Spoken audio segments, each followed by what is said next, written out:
Hello and welcome to the Weekly Stuff Podcast with Jonathan Lack. And Sean Chapman. We are here to talk about stuff. This week on the show, we're just kind of shooting the shit. Because we had a really long episode last week. It was 4 hours. We talked about E3. If you haven't heard that yet. It was not technically 4 hours long. We still have held by our vow never to do another 4-hour podcast, and we have gone up almost literally to the exact limit of that technically being true. It is, yes. You could round it up to 4 hours, but it was not technically 4 hours. You are correct. But we talked everything E3 up to basically Tuesday afternoon, so all of the big shows. There was, of course, more news and impressions and everything that came out during the rest of the E3 conference, so we're going to do a little follow-up on that. We also have some fun stuff to share. We have stories to tell. Sean has watched a bunch of Game of Thrones and has feelings. Yep, I have. I've gone on a journey. I'm halfway through season 6, so we'll talk about some Game of Thrones. And we are going to do some video game therapy with me and the video game Sekiro: Shadows Die Twice, which is a great game, but one I don't know if I have the ability to play. Interesting. So we are going to talk about that. So that'll be the end of the show. We'll do some stuff. Quick piece of housekeeping. I want to remind everyone that our podcast mini-series for the summer, Mobile Suit Gundam, where we are watching all of the original 1979 Mobile Suit Gundam. It is out. Episode 1 is out now. Episode 2 we're going to be recording in the next couple days. That'll be out next week, where we are talking up through episode 13 of the series.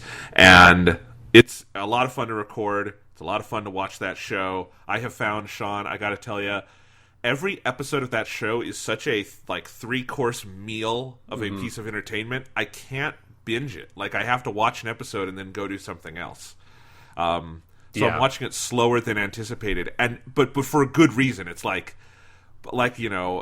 just give a little preview. I watched an episode recently where Amuro is just straight up dealing with PTSD. Yep. And doesn't want to get up out of bed and go fight in the Gundam, and I'm like, oh my god, this is a lot. This is a lot for I'm not used to this much in 20 minutes of anime. Yeah, no, I have been also keeping up with the Gundam. I think I have episode 12 and 13 to watch, and then I'll have watched this whole session for our next episode. I'm close to where you are, yeah. It's very fun and weird to watch Game of Thrones and Gundam in close proximity, because it is the exact opposite feeling of watching an episode of television where you watch an episode of Gundam and it's 22 minutes long. You're like, oh my god, that was so much in this one episode. And then you watch one episode of Game of Thrones, you're like, I feel like I have to watch 3 hours of Game of Thrones to get the rough equivalent of the amount of plot covered and character covered in one episode of Gundam. It's I'd ridiculous. agree with that. I envy the people who got to watch Gundam week to week when it was airing, because what a satisfying show that would be to watch. You come in for 1 week, watch your half hour. It would tide me over for a week easily. There's enough in those episodes. So anyway, listen to Weekly Suit Gundam if you want to hear more about that. Yes, I'm very excited to record that episode, because Gundam is good, Jonathan. Absolutely it is. So that's our piece of housekeeping. Let's do some stuff. Sean, do you have any stuff to share with us? One stuff I want to share. I've got 2 things, I guess. I've got a video game thing. I've got a TV thing. I want to readdress, just because it's so good. I need to bring up again My Roommate is a Cat, the anime that I talked about at the beginning of last week's show, because watching all this Game of Thrones, I've been thinking about that show a lot, because it is legitimately a better show than Game of Thrones.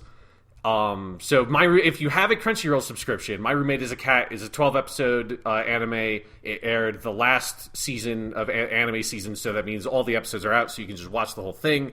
It is a show that is about a young, probably 20, 21-year-old man named Subaru, who is a novelist, who at the very beginning of the series, his parents die in an accident, and then it kind of cuts to several months later, and he hasn't really kind of processed all the grief and trauma, and he's trying to come up with an idea for a new book. So he goes to his parents' grave and has an offering for them, and a little food offering, kind of traditional thing, and a stray cat jumps out and grabs one of the pieces of food that's in the offering, and then Subaru has an idea for his new novel is going to be something about a cat. So he takes this stray cat and adopts it, and so then the rest of the show is about him learning how to process his grief, learning how to connect with the people around him and build relationships, all while he's taking care of this cat.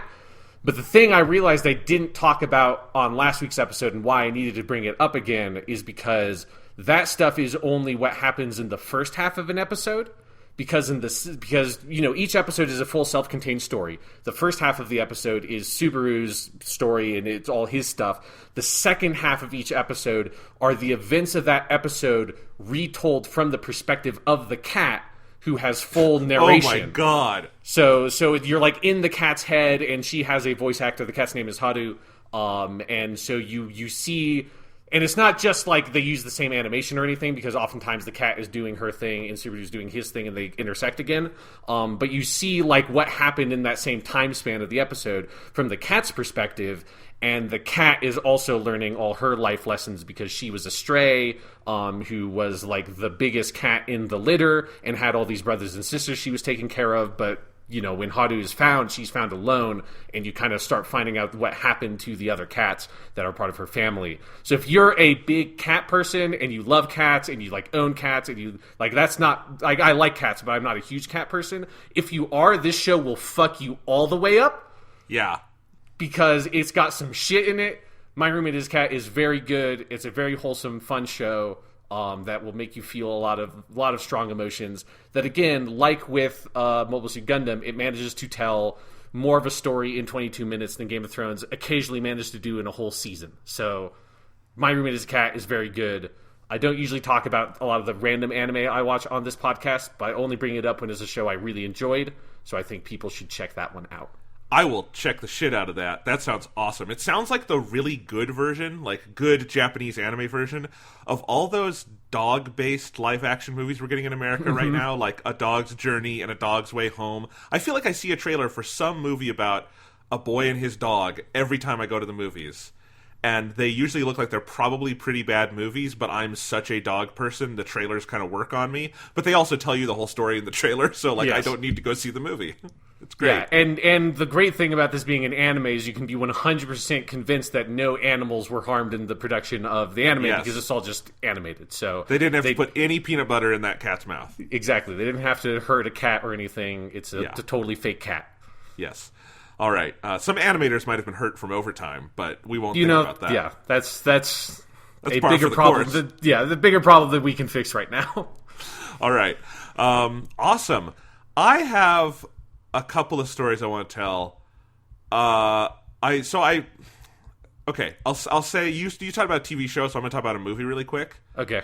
I went to see the new Men in Black movie, Men in Black International. Okay. And I wanted to see it because I enjoyed the trailers. And it's got Tessa Thompson and Chris Hemsworth. And I love those people. They were really good in Thor Ragnarok together. And I'm like, I'll watch that. That looks fun. And the reviews for it were really bad. The movie is not as bad as the reviews say. It's okay. It's a very limp noodle of a movie. It's kind of sad in that way. Not as like limp noodle as like Dark Phoenix, which just had nothing going on. This movie at least has good actors who have good chemistry together. Like, I don't know, if you put Chris Hemsworth and Tessa Thompson in like sexy suits and put them in a movie together, like, you're not going to come out without anything worth watching, right? Yeah. But it is... I was kind of amazed. That movie, from like a writer's standpoint, fascinated me because it has a lot of good ideas for a Men in Black movie. It's got some interesting concepts in terms of like the Tessa Thompson character is a woman who her parents, when she was young, like they got like the thing where they wiped the minds of people, but they forgot to do the daughter, and so like she knows about Men in Black and she knew about them growing up and always wanted to go like join them and try to track them down. Great idea for a Men in Black movie. Yeah. They dispense with that in about 2 minutes, and I'm not even kidding with the 2 minutes thing. Like, it is her origin story. She gets in the door. They never mention it again. It's like they get rid of that story as fast as they humanly can. The Chris Hemsworth character is like a venerated Men in Black agent who's kind of like fallen on hard times. Interesting idea. They don't do much with it. Like, there's a lot of like interesting ideas in the movie. There's this whole relationship between Chris Hemsworth's character and Liam Neeson's character that you don't even really know is there until the last 20 minutes of the movie, and they try to kind of force it on you. But what I kept seeing is, like, this is a pretty good, I think, like, rough draft for a movie, but it is a rough draft, and it got filmed. And, like, it feels very awkward, because, like, every joke, every one-liner, every beat feels like the placeholder beat. Like, I'm gonna write the funny joke here later, but let me just put something in so I can get the structure out on the page, right? Totally reasonable thing to do if you're doing a first draft, but they shot that draft. So it feels like if you had given the people who wrote this movie like 6 extra months to like go in and punch up the jokes and make the dialogue work and flesh out some of the character moments and things, like it's a good outline for a movie, just didn't work.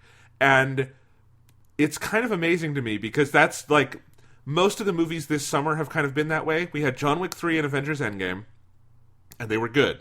And then everything else has been okay, like Detective Pikachu, to terrible, like Dark Phoenix. But a lot of it just feels kind of underbaked to me. It's kind of funny if you look at the box office, other than John Wick and Avengers, everything has underperformed. This Men in Black movie flopped. Dark Phoenix flopped. Everything has flopped. This summer is actually still up over last summer at the box office solely on the performance of Avengers, which is hilarious. But, yeah, I don't know. It's a movie that, like, I'm struggling to even know what to say about because I kind of forgot I saw it as soon as I got out of the theater.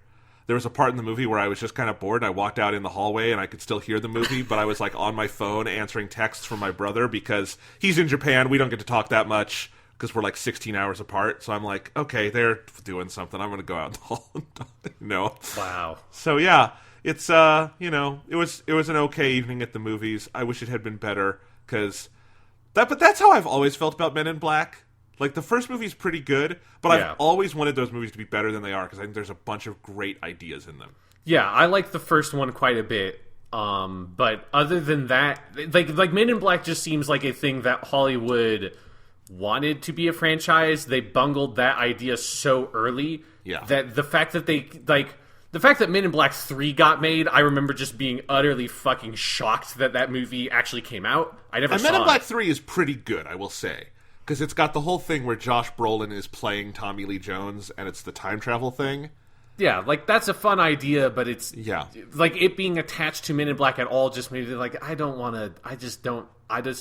can't... Like, Men in Black is so, like, 1999, 2000, like, that period, that a new Men in Black movie is... perplexing to me. The only thing that made me mildly interested in this one was just like the cast in Tessa Thompson and Chris Hemsworth are really good. They're really funny. So it's like, hey, if they got a good script, like these are two actors that could nail a fucking good Men in Black script, but nobody has written like an amazing Men in Black script. Because I feel like the first Men in Black is mostly just like the right time, right place kind of thing, and it's like... And it's well directed. It's Barry Sonnenfeld who did a pretty good job with it. Yeah. This one is... it was directed by F. Gary Gray, who is probably best known recently for Straight Outta Compton and The Fast and the Furious 8. The Fate of the Furious, I think that's what it's called. And he's a good director, but this one, like, clearly shows discomfort with special effects. Like, I haven't seen this in a big Hollywood movie in a while, where it feels like everyone involved is uncomfortable with CGI. Like, just like the basic, like, eyeline matching with, like, CGI characters is off the whole movie. There's a lot where Chris Hemsworth and Tessa Thompson are, like, reacting to stuff, and it doesn't feel right at all. And at a certain point, like, Chris Hemsworth is a pro at interacting with CGI after Thor. Yes. So I assume that's a directorial thing, because the movie just looks cheap. It looks like a TV pilot. It's very strange. Men in Black had kind of the right chemistry back in 95 or whenever it came out, but... Boy, it shows how desperate Sony is because they've got Spider-Man and they got Men in Black, and that's it. And they're going to make that Uncharted movie, Jonathan. It's gonna knock the box office apart. They're getting Tom Holland to play Nathan Drake. It's the worst idea I've ever heard in my life. But every time I read it, it makes literally zero sense to be casting. But it's still better than all these rich properties to make. Yeah, they were going to have Mark Wahlberg as Nathan Drake for a while, so Tom Holland is at least better than that. I mean, Tom Holland is a better actor probably, but he's less of a Nathan Drake still. Like of course, he's like 20 years too young. Yeah, he's 15 to 20 years too young to play the character, which is way too young to pass off. Oh, well. Anyway, we're getting off topic. But yeah, I saw that movie. It was okay. I wish it had been better. Okay, I also have a story from Thomas in Japan. Oh, fantastic. Yeah, what's he up to?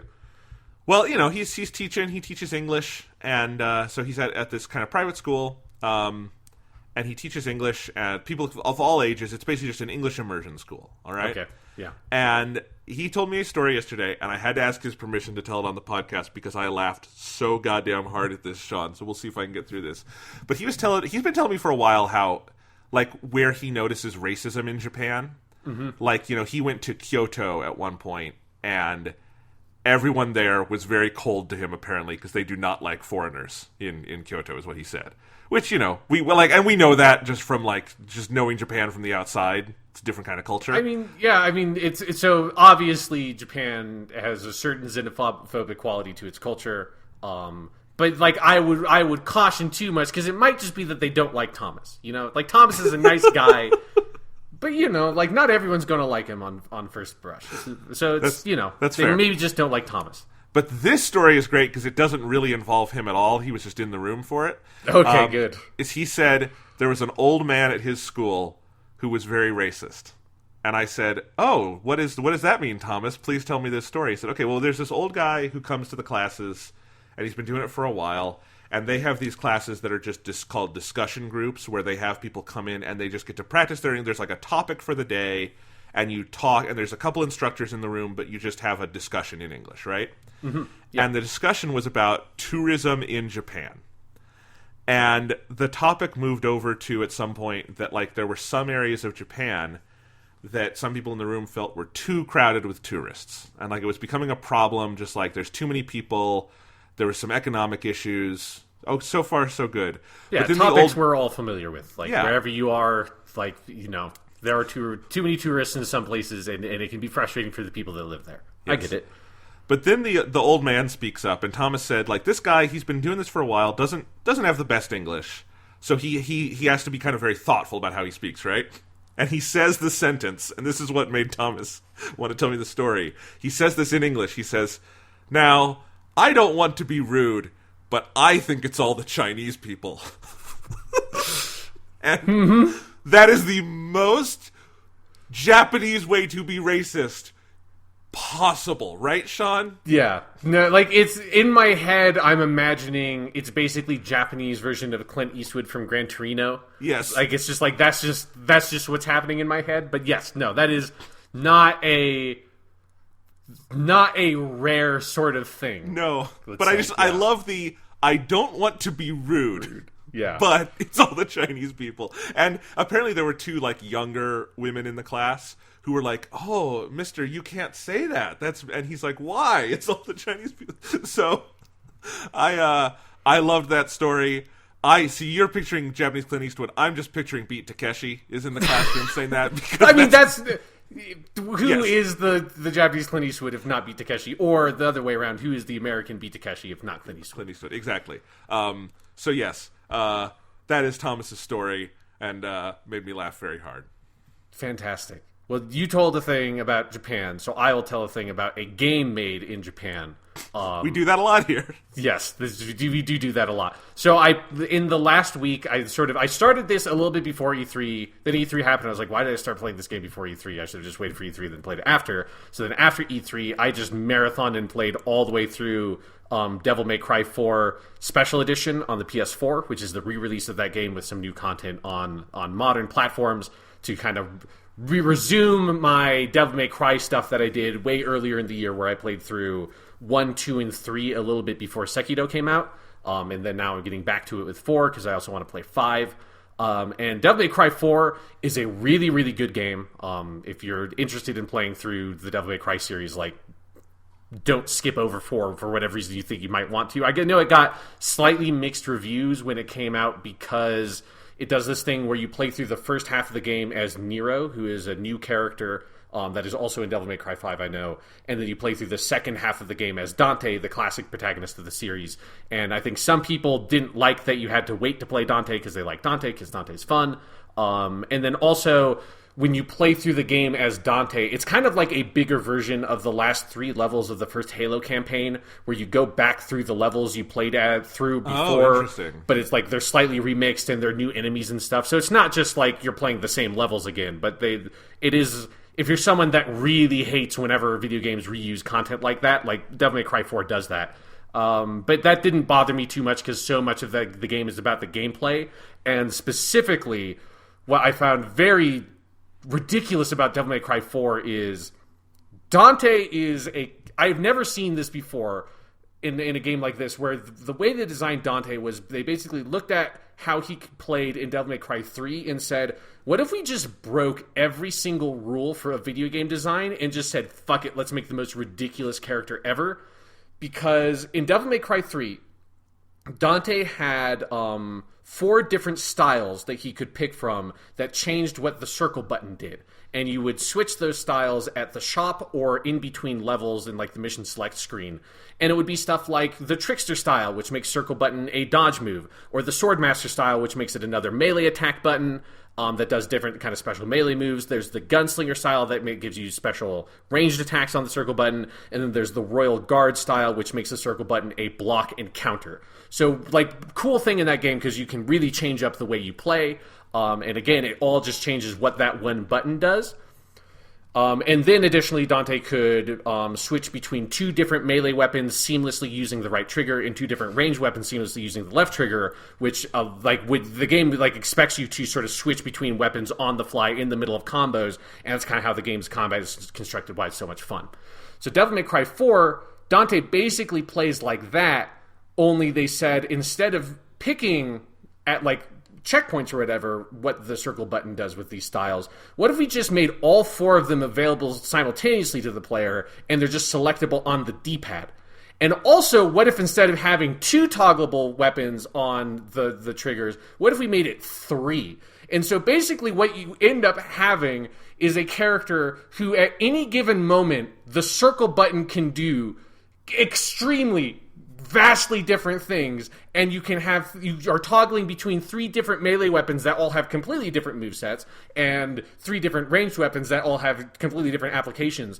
And you end up in just these, trying to piece together these ridiculous combos of where it's like, okay, I hit up on the D-pad to be Trickster style, and I'm gonna teleport in front of the demon, and then uppercut him with my sword, and then teleport up to him, and then knock him back down. But then I'm gonna hit right on the D-pad so I can switch to Swordmaster style. I'm gonna press R2 to switch to my gauntlets, and then I'm gonna press circle to go down and do a ground pound move on the gauntlets, and then I'm gonna hit R2 twice really quickly to switch back to my sword and go slide over to this guy and hit him. Then I'm gonna hit down on the D-pad, so then I press circle to block, and then I hit left on the D-pad, L2 to switch to my shotgun, and then press circle to do this spinning shotgun move to hit everybody. Then I hit up on the D-pad again and dodge, then hit right on the D-pad and press R2 again to switch to my gauntlets, and then I hit circle again to do an uppercut. It's like you are switching and toggling so many different things so quickly. And it's and it's something where it happens instantaneously. So you can literally be doing a combo on the circle button with the Swordmaster style and interrupt that combo with a dodge by switching to the Trickster style by hitting up on the D-pad. So you are just chaining together all the most crazy, ridiculous horse shit. And I have not in the past 15 years or something played a video game where I was playing it for, I played Dante as probably 7 or 8 hours as playing as this character, and hour 7 I would still hit situations where I was fumbling with the controls.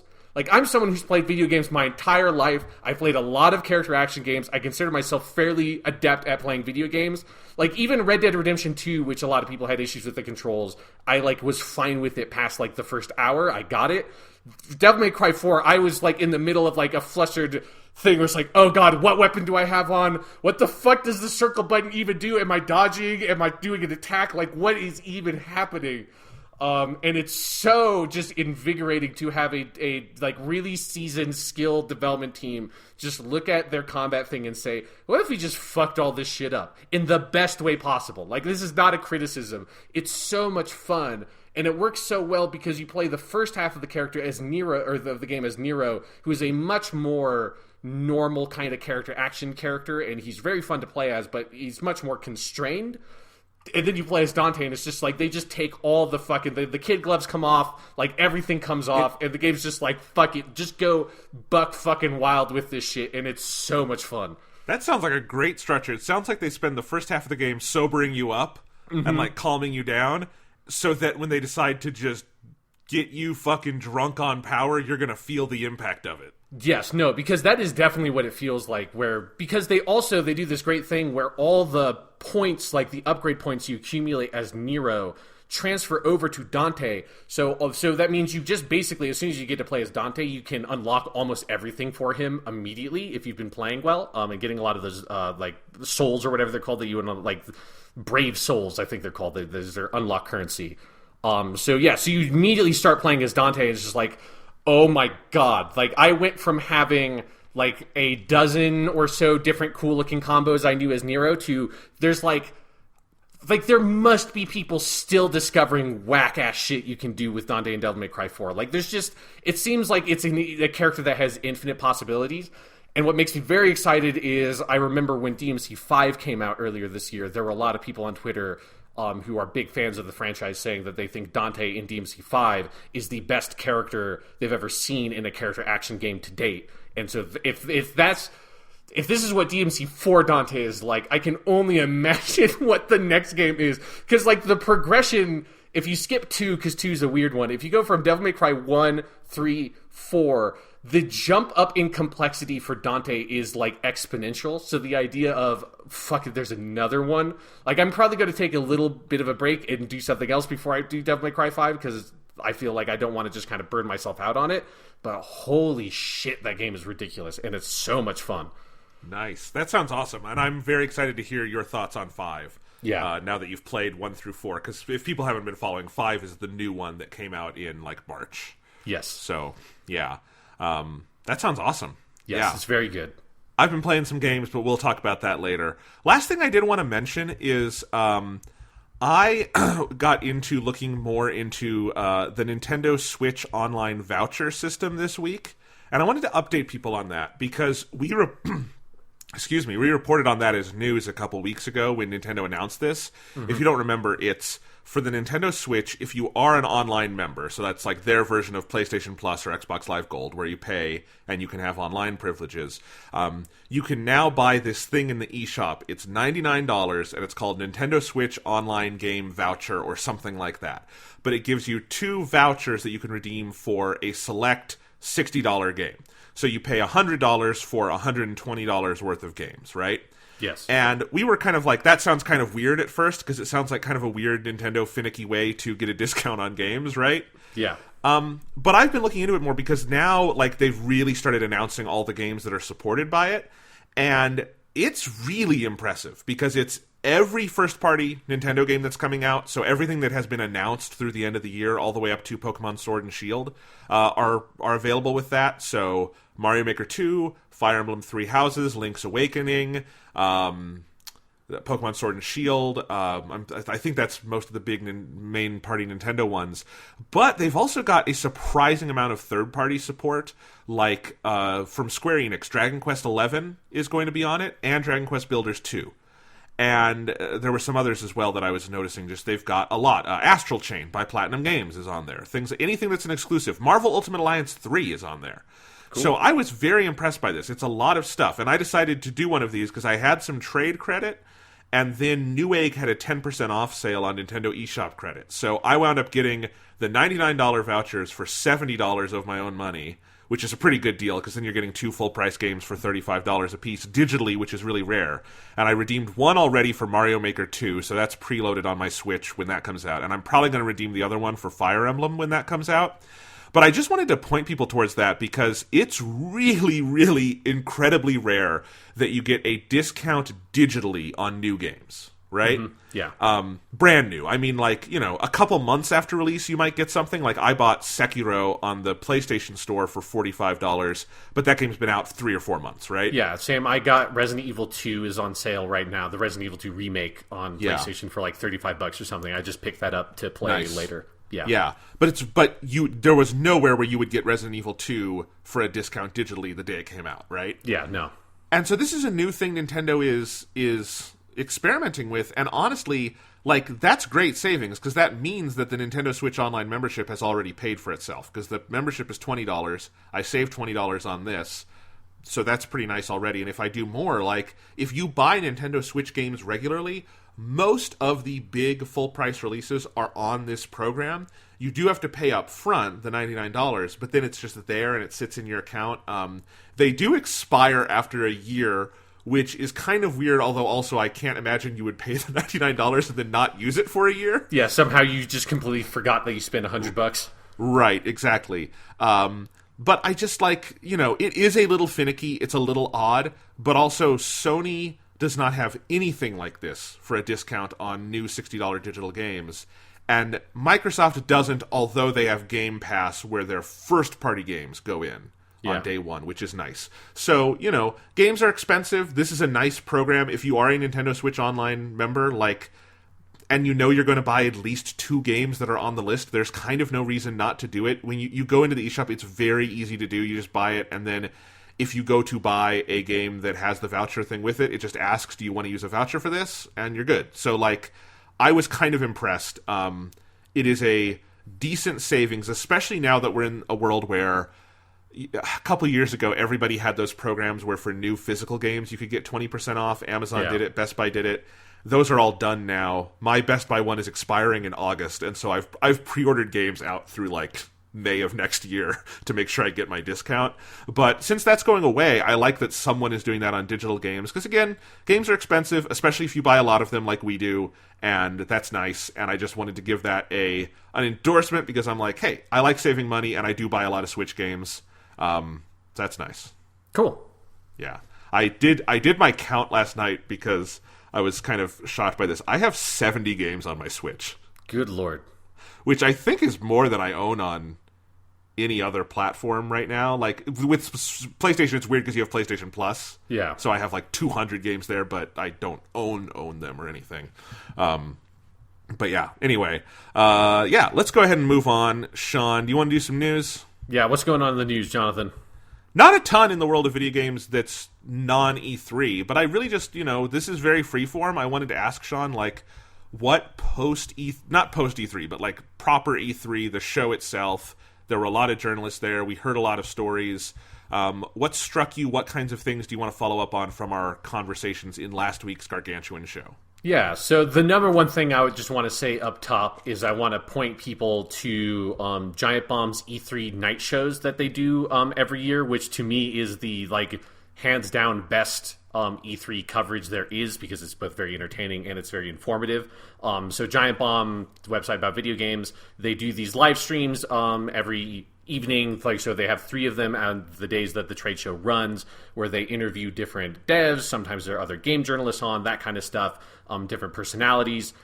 And Jeff Gerstmann, who's sort of the main Giant Bomb, sort of the head of Giant Bomb, he does all the interviews. He's amazing at these interviews, and they have a nice informal tone, but they get a lot of good info out. So I would point people to the Giant Bomb YouTube channel. Check out those interviews. Specifically, the Phil Spencer one is always amazing every year. And so there's a lot of really interesting stuff they talked about with Phil Spencer in terms of Project Scarlet. That's where a lot of outlets after that interview went up just immediately started posting Xbox Scarlet is not the last console Microsoft is planning to make, and there's a lot of xCloud stuff. They talked about that on that interview. And then the other one I think people should seek out is the one with Emma Kanema from Game Workers Unite and Jocelyn Monahan from Riot Games, the developers at that make League of Legends.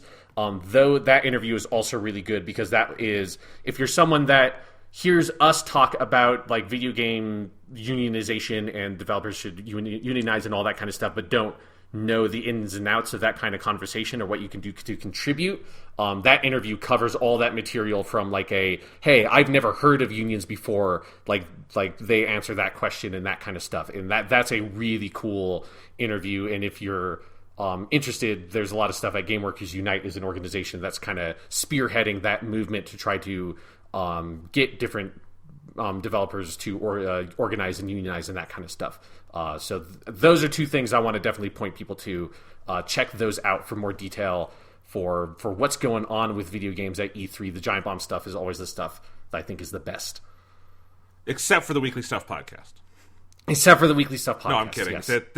They're doing it every night. They have a whole team. Yes. Okay, we can cede that ground to them. They don't do as good Mobile Suit Gundam coverage. No, they don't. Yes, No. we are your one-stop shop. If you want Mobile Suit Gundam and E3, this is where you want to go this summer. All right. On that note, you talked about unionization. I wanted to mention one theme I found very interesting in after the shows and the actual E3 like floor show everything. Is multiple major developers noted, crunch considerations as reasons games were coming out later than expected. So Nintendo said that Animal Crossing New Horizons is a 2020 game now, specifically because they didn't want the Animal Crossing team to have to go through crunch. They said they probably could have gotten it out this year, but they just didn't want the team to have to work that hard. And then Cyberpunk, the CD Projekt Red developers, also said, yes, this is a game, maybe we want it out earlier, but we picked this release window specifically because we don't want the kind of crunch we had on Witcher 3. And I found that interesting because as much as this has been a conversation in the video game ether, I have not heard video game developers, particularly E3, get that out ahead and say, our goal is to avoid it, and here's why and how. And that was a nice sign that we should hold them to, but I was glad to hear it. Yeah, it's good that, we're in a place where journalists are asking those questions and developers are starting to actually try to give answers. The thing I do want to urge is for people not just to accept those answers at face value. Yes. Especially for because it's executives. I think that the quote for Nintendo I know that one specifically came from Doug Bowser, who's the president of Nintendo of America. So it's I want who is someone actually working on the game. I wanted to hear more from those people and have them say that shit than whoever is the suits working at Nintendo and CD Projekt Red. But again, baby steps in terms of progress. It's nice that it feels like every year we're getting better at asking those questions, and they are the developers are getting more committed to giving us answers and hopefully getting movement on actually enacting those things in their studios. Well, because here's what we've at least partially moved past, is the phase of the conversation, which is, this is just how video games are made. There's no other way to do it. We're not hearing that, and that is progress, right? Yes, exactly. So it just feels good. Yes, and yeah, that was a fun, good conversation that went throughout E3. So let's go through some of the games that stood out to us, because one thing I thought was cool was the Star Wars Jedi Fallen Order behind the closed doors demo seemed to really impress journalists. That was something I kept on hearing from different sources I went to, is everyone seems really impressed by that demo, which is cool. Because I know while both of us liked the gameplay demo they showed at EA Play, the internet was much more lukewarm on it. I didn't notice that, but I wasn't that plugged in this year. Yeah, I think it was mostly a thing of because we talked about it, where it kind of felt like the actual demo was not the most exciting slice of the game, and the person playing seemed to be playing slowly and not kind of using all the tools available to them in the combat and stuff. And so I think a lot of people looked at that and just kind of extrapolated, oh, this is just all the game is, and if this is top level combat, then this game is going to suck. And it's that's not how gameplay demos work. This is not our first E3, people. Yeah. Be a bit more observant than that. And yeah, all accounts I've heard from the behind closed doors demo was that the combat looked really exciting. People are really impressed by that game, and so that's cool, because I just so desperately want a good Star Wars game, and specifically a good Star Wars Jedi action kind of game, because it has been it's been a long time since we got a mediocre one of those with the Force Unleashed games. So it's been a very long time since Jedi Academy probably was the last good one of those. So it would be nice to have one before we close this decade out. We get one really good Star Wars game. That would make me super thrilled. It would, me too, because I also did not play a lot of Star Wars games as a kid, so I don't have all this experience with it. My favorite Star Wars game is probably still Super Star Wars on the SNES. And I fucking love that game. But I am very excited for it, especially hearing more from, because the journalists were very positive about it. Speaking of Star Wars, I've also seen persistently people from behind closed doors demos being impressed by Lego Star Wars. Yes, because it sounds like it's not, because, as with most of the stuff on the Microsoft show, it's just here's a 45-second long trailer. I don't know what this game is really, kind of thing. And so it wasn't, it definitely seemed like it was a fully new game, but it was hard to be sure. are they like redoing the old first two Star Wars games and doing new ones for the new movies? What are they doing with this? And no, like it sounds like this is a totally new game from the ground up, not just for Lego Star Wars, but for the Lego video game brand as a whole. It sounds like they're really changing up the way that those games work. And so that sounds exciting. Like, I don't know if it's going to immediately be for me, but it sounds like it's going to be a lot more for me than the past, like, 50 Lego games or how many of these they've made since Lego Star Wars 2, which was the last one I cared about. Yeah, that was really cool to hear that they're looking... It's because it's a good time to use this opportunity as we're starting to transition to new consoles and stuff to say, let's just, like, jack this shit up. Let's make it cooler. Let's redo this. Let's not just sort of use the exact same foundation we've been building on literally since the original Xbox, which is, you know, Lego Star Wars was a late original Xbox title. So yeah, I'm with you that was cool to hear that Lego Star Wars might be really good again. Yes, absolutely. I also noted that pretty much everyone who played it loved Final Fantasy VII Remake. Mm-hmm. That's a game that we saw so much of on the Square Enix show that we didn't learn a ton more, but it was notable that people actually played that cool combat system and confirmed, yes, it's cool. And then we also got some interesting just tidbits from behind the scenes. You know, we knew that this first game is Midgar and that Square considers it to be a full game on its own. It's not just, you know, it is going to be part one of a multi-part series, but it is not just like a little episode or anything. But then I think this was a Jason Schreier interview at Kotaku, was talking to the developers and saying how many parts do they expect this to be, and they still don't know because they're still mapping out part 2 right now, and they're going to kind of take it one game at a time. And so there's kind of still a big question around Final Fantasy VII of how many games is it going to be and how long is it going to be before the project is finished. You know, I saw some people point out that they do have all of the main character assets done from this game. They're going to have the combat system down. They're going to have a lot of the things that take a long time in development down.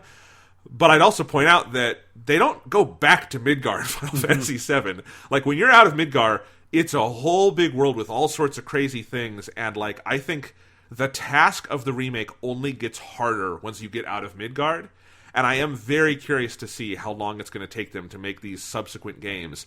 It sounds like they're totally committed to it. I don't worry that it's going to be like another 7 years, but I am curious how many games it's going to wind up being, because 3 sounds like the right number, you know, kind of when you just off the top of your head, but even the developers aren't quite sure, and that interests me.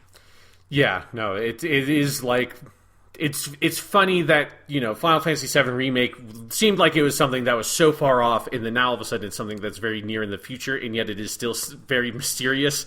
It's like it still feels like, okay, yeah, we're going to get this one game, but then what is the how do you do the full rest of the, and like saves carrying over, like all that kind of stuff are details I'm curious to see. There's a lot of problems to solve with this format. Because no matter what, part 2 is a PS5 game. Like, yes, exactly. That's just inevitable. Like, it'll probably be cross-gen if it's close enough, but still, it'll have to run on the PS5. We know the PS5 is backwards compatible, but we don't know the exact details of how that works. So, like, there are a bunch of questions. I will say, though, the upside potential for the Final Fantasy VII Remake is really exciting to me, because we've never really had this in video games, where I see this as kind of like the video game equivalent of the Lord of the Rings trilogy, where you have a story on paper that you're setting out to tell over multiple entries, and you're putting, you know, a giant budget and all these resources behind it. If they pull it off and they really expand the story in ways that feel really meaningful, and each chapter feels like it has weight and heft and builds on the last one, I can't really think of the immediate comparison to that in video game history, because there's a lot of game series that are good, but they're made, you know, you make the first game, and then if it does well, you then go on and make the second. And, you know, like Halo, I guess the Halo trilogy, the story continues, but even then they're pretty separate games that are pretty different. Yeah, and it's just usually you don't get like a here's where we're like rebuilding this old game and filling in all the gaps. Usually it's just here's, you know, like Devil May Cry 4 Special Edition. Here's it's nicer textures, and here's like 2 new playable characters and some costumes that weren't in the original release. It's not like, and now we're like looking at this thing that was really compressed in terms of its storytelling format because of the time. Let's uncompress it for the standards of a modern JRPG with like 3D characters and voice acting and all that kind of stuff. Like, what does that look like? You're right. Yes. It's fairly unprecedented. Because I will also say the downside potential is that it's the Hobbit trilogy. And what Yes. you get is, like, each chapter is going to be so stretched the fuck out. And, like, Final Fantasy VII Part 1, Midgar, is going to be like The Hobbit, An Unexpected Journey, where it's, you know, way too long and nothing of import happens in the story. And, like, you know, the bad version of this is going to be the climax of 7 Part 1 is meeting Red 13, because that happens near the end of Midgar. And, like, Red 13 is cool. That's not the climax of a game, right?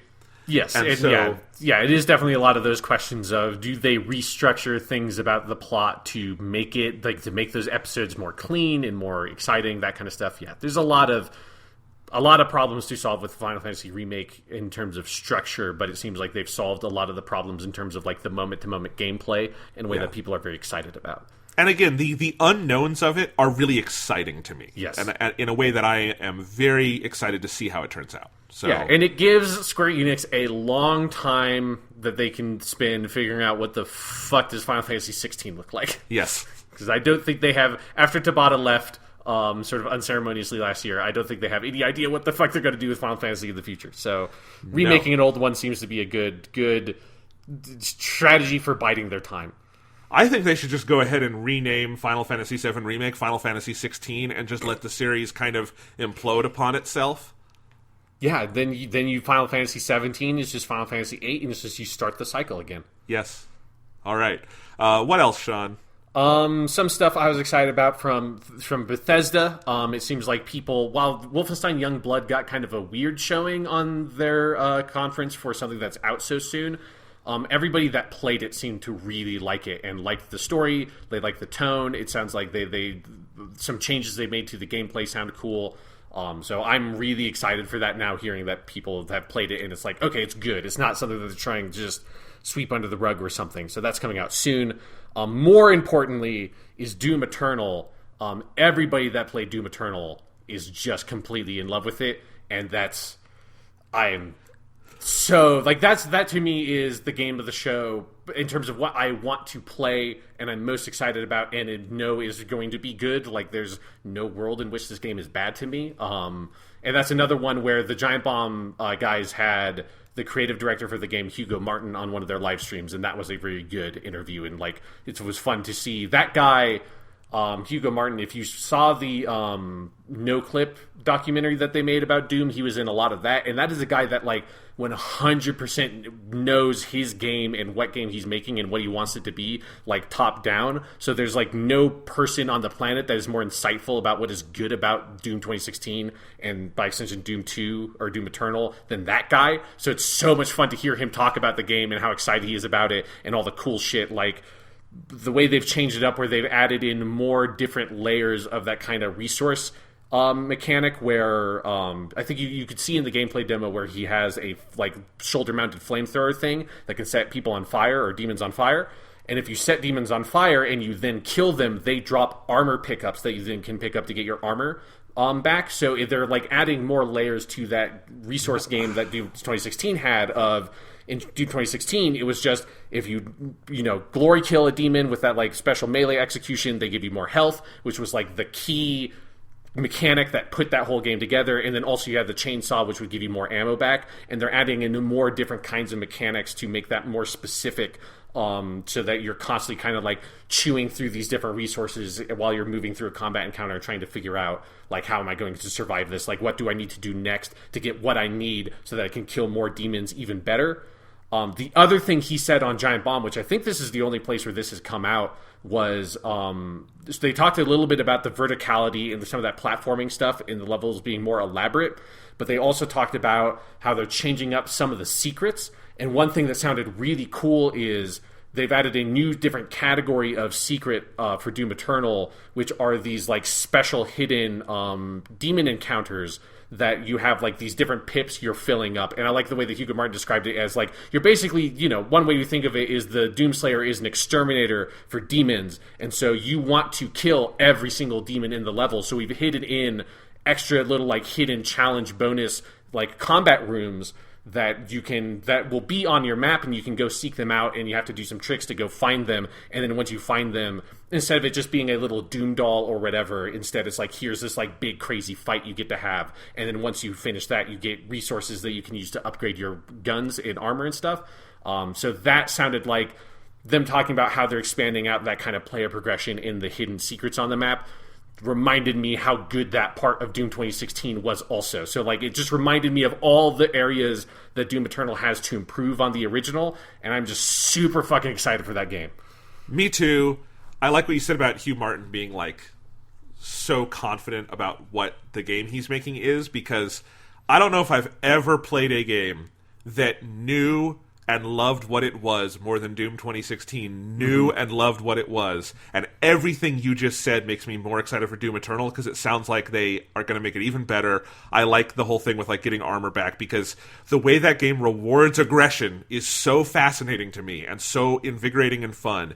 Man, can't fucking wait. Yeah, I'm definitely going to have to play through Doom 2016 in the near future. I just need it, so I'll play that game again. I think you did too. I platinumed that game. I played it twice in a row, but yes, I would play it again in a heartbeat. It's so good. Yes. We should also mention, we're talking about a bunch of demos and games people saw that people loved. Should we mention that Avengers made everybody sad? Yep. No, it was very funny hearing, like, because that was one of the things that when the show floor opened up proper on Tuesday, it sounded like a lot of game journalists, like one person from every single staff was like, we have to find out. This is the number one story of E3 immediately was, what the fuck is this Avengers game actually? And it seems like we still kind of don't know, because it sounds like the behind closed doors demo, like it shed more light on like the third person character action bit of it. Like they saw someone playing the game, but it still seems like a lot of the stuff of it being a games as a service and all that kind of stuff, and even just the quality of what they saw in terms of the combat seems very mixed to bad. It feels like an Anthem scenario again. It feels like this is a game that like nominally has been in development for like 6 years or something, but has actually been in development for like 18 months.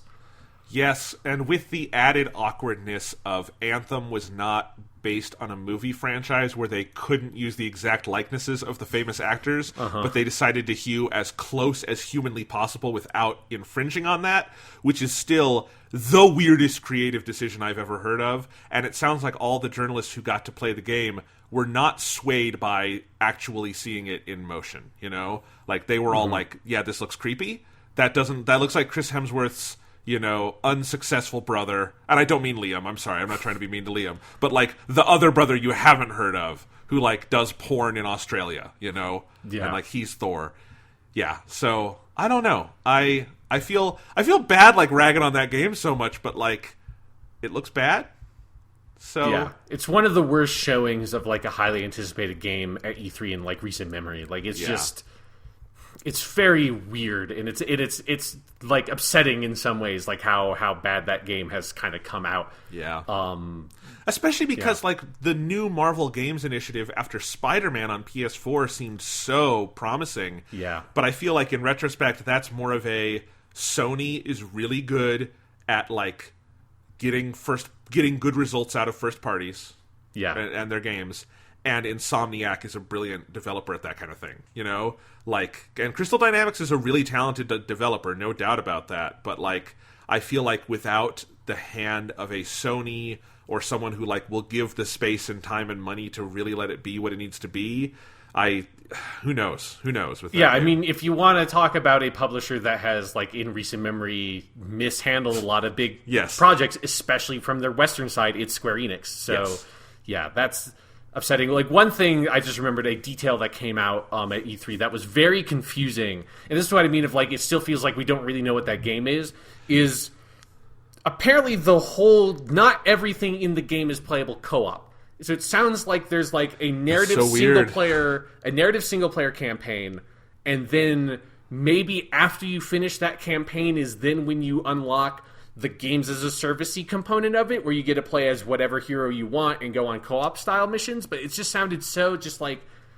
what the fuck are you doing? Like, why would you not, like, I get if like maybe if you have like a mission that you're like, oh, this is an Iron Man mission, But then just have, like, a bunch of people play as Iron Man. Like, nobody gives a fuck. Like, nobody gives a fuck that you can play as, like, two Master Chiefs in the Halo co-op. It doesn't make any sense. And the other one just disappears for all the cutscenes. But people want to play their fucking video game together. If your game is already designed to work with co-op stuff, why would you not then have everything work with co-op? Because people want to play your game fucking co-op if it's going to be a co-op game. It's very confusing. That would be like Destiny cutting off co-op for campaign missions because, like, no, one Guardian at a time. Like, no, you can have as many fucking Guardians in there as you want. Yeah, just like, yeah, there's almost nothing in Destiny that's not co-op. I think there's just, like, the special missions that were, like, you unlocking your new class. Right. And, like, the first mission in the game. I think those are the only things that you could do in Destiny that was not, you just, like, bring everyone. Like, yeah, fuck it. Like, let's just go. Let's just go do whatever. That's weird. On lighter pastures, I did not watch a ton of the Nintendo Treehouse stuff because, frankly, it's for a bunch of games I'm already excited for, and I just kind of want to play them. Yeah. But I did look through the streams of a couple of them. Link's Awakening looks unbelievably good. And, I mean, it's already, like, the bones of that game. Again, there's not going to be a better game on the market this year for $60 than Link's Awakening, just based on the bones of that game. It's one of the best games ever made. But, like, it is such a gorgeous remake. It looks so cool. I'm sold on the graphics more every time I sit down to watch it. But more than anything, just what I wanted to mention from the Treehouse stream is you got a good listen to the music. And the music in that remake is out of this world. It sounds like it's all done with, like, a small chamber group. So, like, you know, a soloist for each part, and they all play together. And it sounds like it was recorded live, and it's really, really lovely. And Link's Awakening already has great music, but, like, keeping it kind of like a small little chamber orchestra playing the music sounds really cool to me. I loved that. Fire Emblem Three Houses looks crazy ambitious to me in all sorts of ways, including, like, it looks like it's not recreating the social aspects of Awakening and Fates, which I think is good to me because it was really cool in Awakening, the whole romance and child system, but then it was very awkward in Fates. But they've replaced it with all this stuff with, like, Fire Emblem Three Houses is you are in charge of, like, this class of fighters. Like, it's kind of a school kind of thing. You know, it's the Yu-Gi-Oh! GX of Fire Emblem. Not Great. really. Yeah, although that'd be cool too. But anyway, come on and get your game on. But no, but, like, there's a bunch of stuff with the characters, like how you have to, like, reward your students and all these things. That looked neat. And then the battlefield scenes were really cool. That all looked amazing. And then finally, they did do a big stream for Dragon Quest XI S, and most of the stuff in there we already knew about. But I did want to say, I really love that your party members now follow you on the field. That looked really nice. fun. So, like, you can run around with all your party, or at least who's in your fighting party, because I don't think they render, like, all 8 characters on screen Yeah, at once. that would be a bit more like this fucking Congo line just going Yes. through the plains, yeah. That'd be great if you could have Sylvando just leading the Congo line as you go around the battlefield. But yeah, so you have that. And then I also noticed, I was wondering how the whole toggle to 2D mode, the Super NES graphics, works. And what you do is you have to go to the church and talk to the priest and say, I want to play in 2D. And there's a whole dialogue about, like, you get to see the world from a new point of view if you clasp your hands and pray. You know, so, like, I love that, again, everything in Dragon Quest gets narrativized in such wonderful, weird ways, and I love it. That remake looks unbelievably good. It looks like the most ambitious, like, re-release of a game since Persona 4 Golden. Mm-hmm. So I'm very excited for that. But yeah, everything at Nintendo Treehouse looked good. I like that those are just very easy to find. You go to Nintendo's YouTube, and if you want to watch 30 minutes of pretty much any game they have coming out, they're there. And I should also say, people loved that Luigi's Mansion demo. Yes, who got to play that's it one I heard hands-on. a lot. Yeah, the Yes. Luigi's Mansion 3 people are hot on that game. And it looks very good. I'm going to have to go back and play Dark Moon, which was the 3DS sequel, because this is the same developer, and people have been saying, like, that game is underrated. Like, it's a really good 3DS game, and it sounds like they're really getting to kind of cut loose now that they're doing it on the Switch and not the 3DS. So, very, very exciting. I think we're seeing the fruits of Nintendo not developing for multiple systems, you know? Like, it's all one place. It's all Switch, and it just means that there's a lot of games coming out, but that everyone has more tools than ever to make those games, and that's really cool.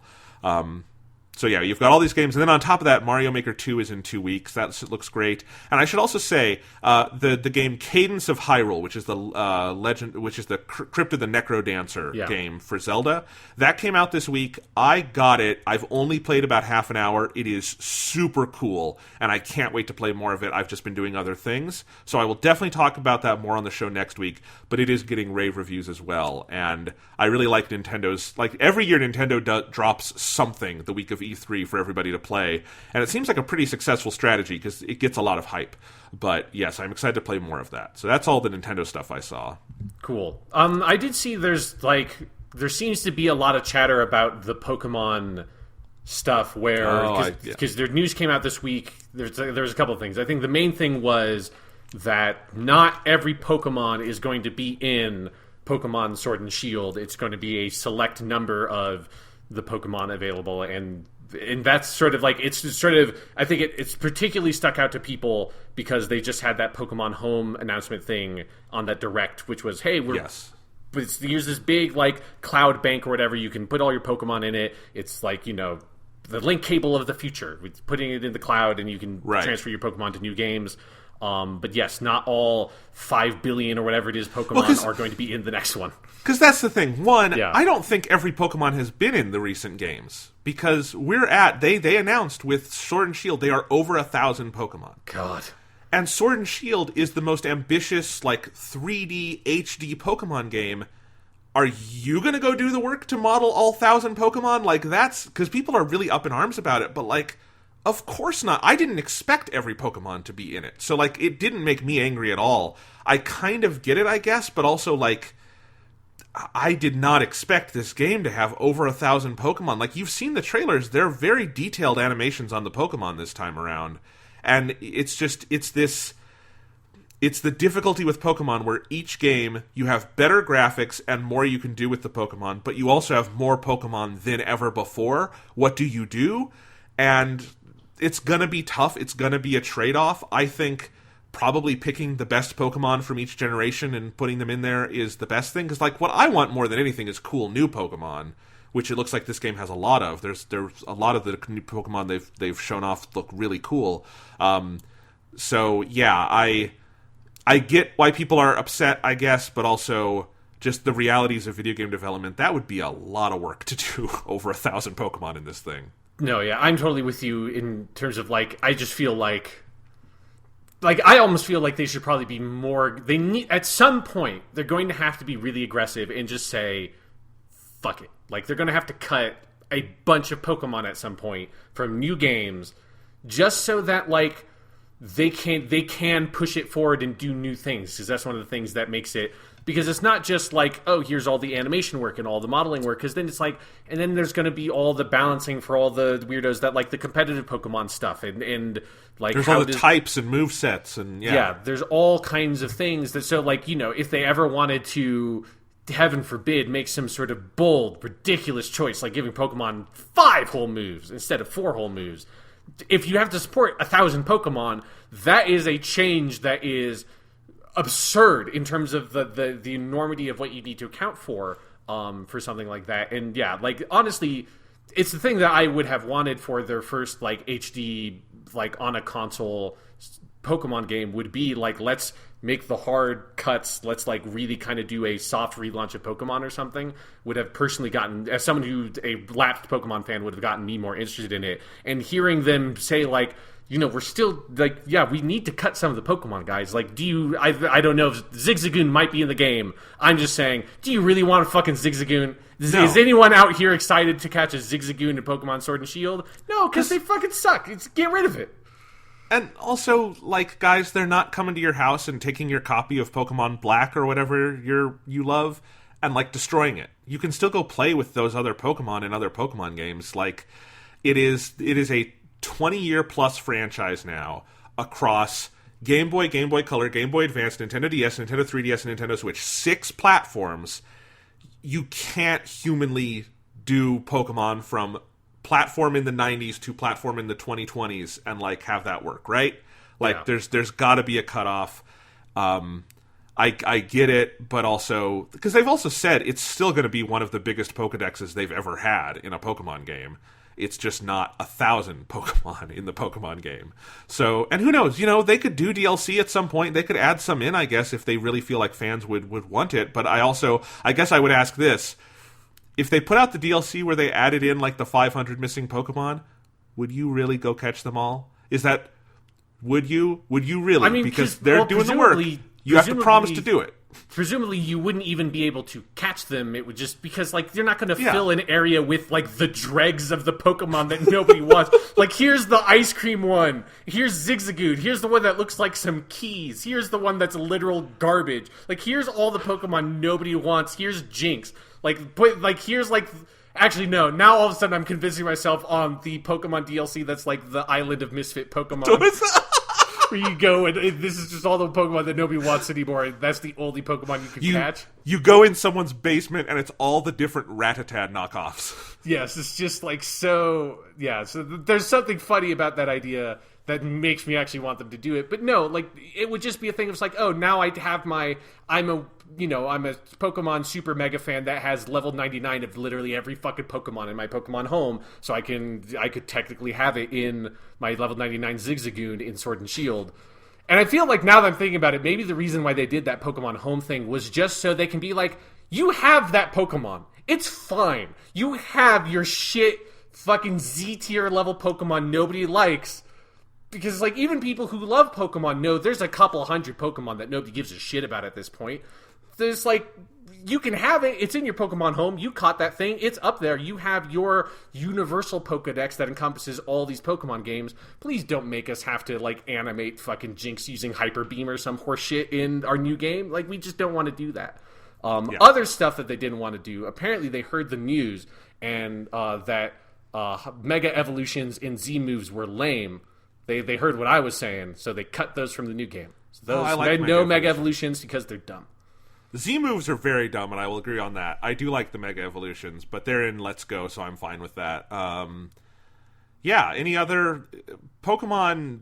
Like I said, it looks good. I don't really have any more than what we saw last week. Yeah, I just heard a lot of that chatter once the news about the cut Pokemon thing came out, which I agree with these people are being silly about that. We did get some soft confirmation. Obviously, they're not talking in specific details because they probably don't know some of the specific details. But for Breath of the Wild 2, it sounds like that is going to take place effectively in Hyrule from Breath of the Wild 1. It's at the very least, it's not going to be a Majora's Mask like you're in Termina kind of situation.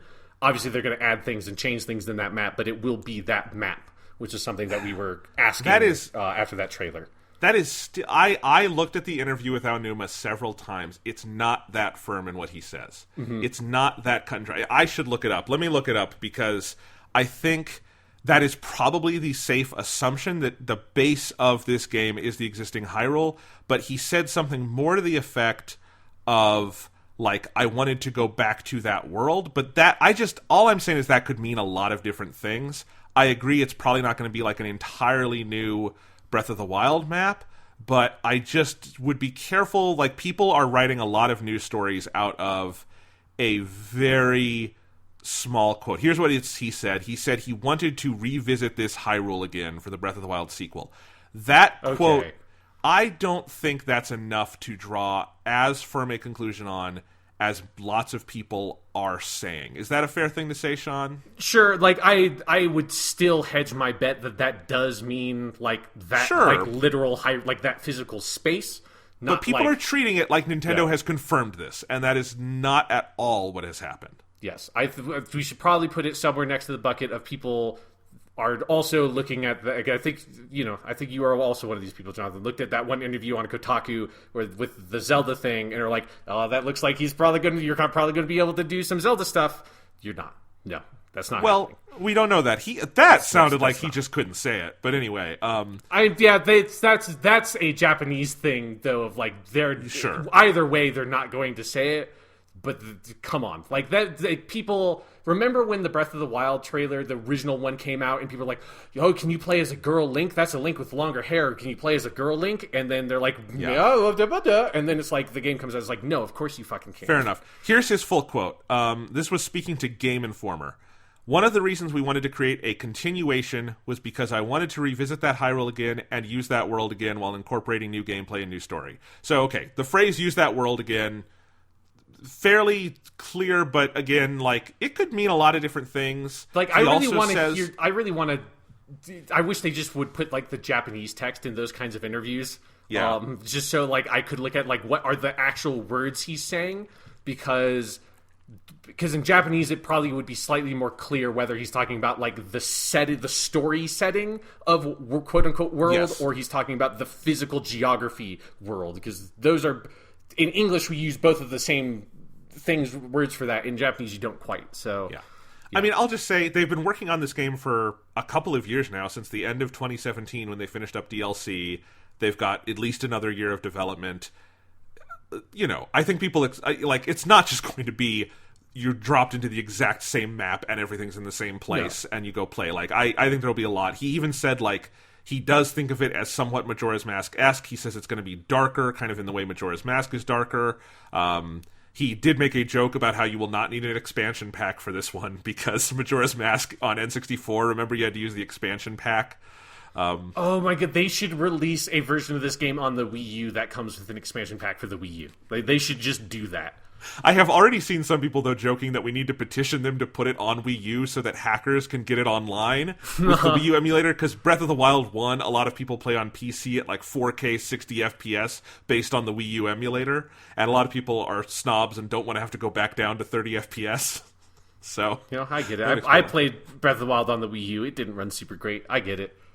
All right. So, one other thing from E3 I just wanted to mention is we started at the top of the show, we mentioned Cyberpunk in the context of the crunch stuff.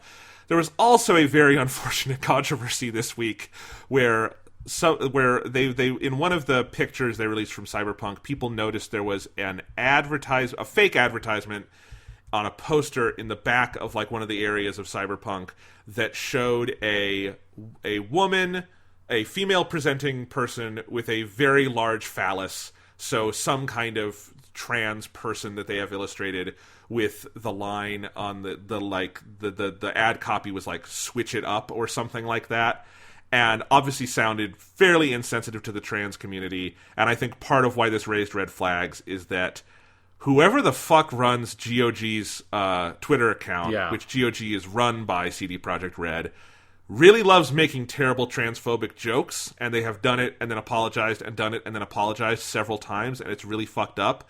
And so there was a whole conversation about this. The lead artist on Cyberpunk did a pretty frank interview about it with several outlets and like went into it in a lot more detail than I think you would get. And their logic was basically like, we're not trying to be anti-trans. We were trying to say, like, this is a way that in the world of Cyberpunk, you know, the corporate world has like taken ownership of these ideas, and we were trying to make it satirical and all of this.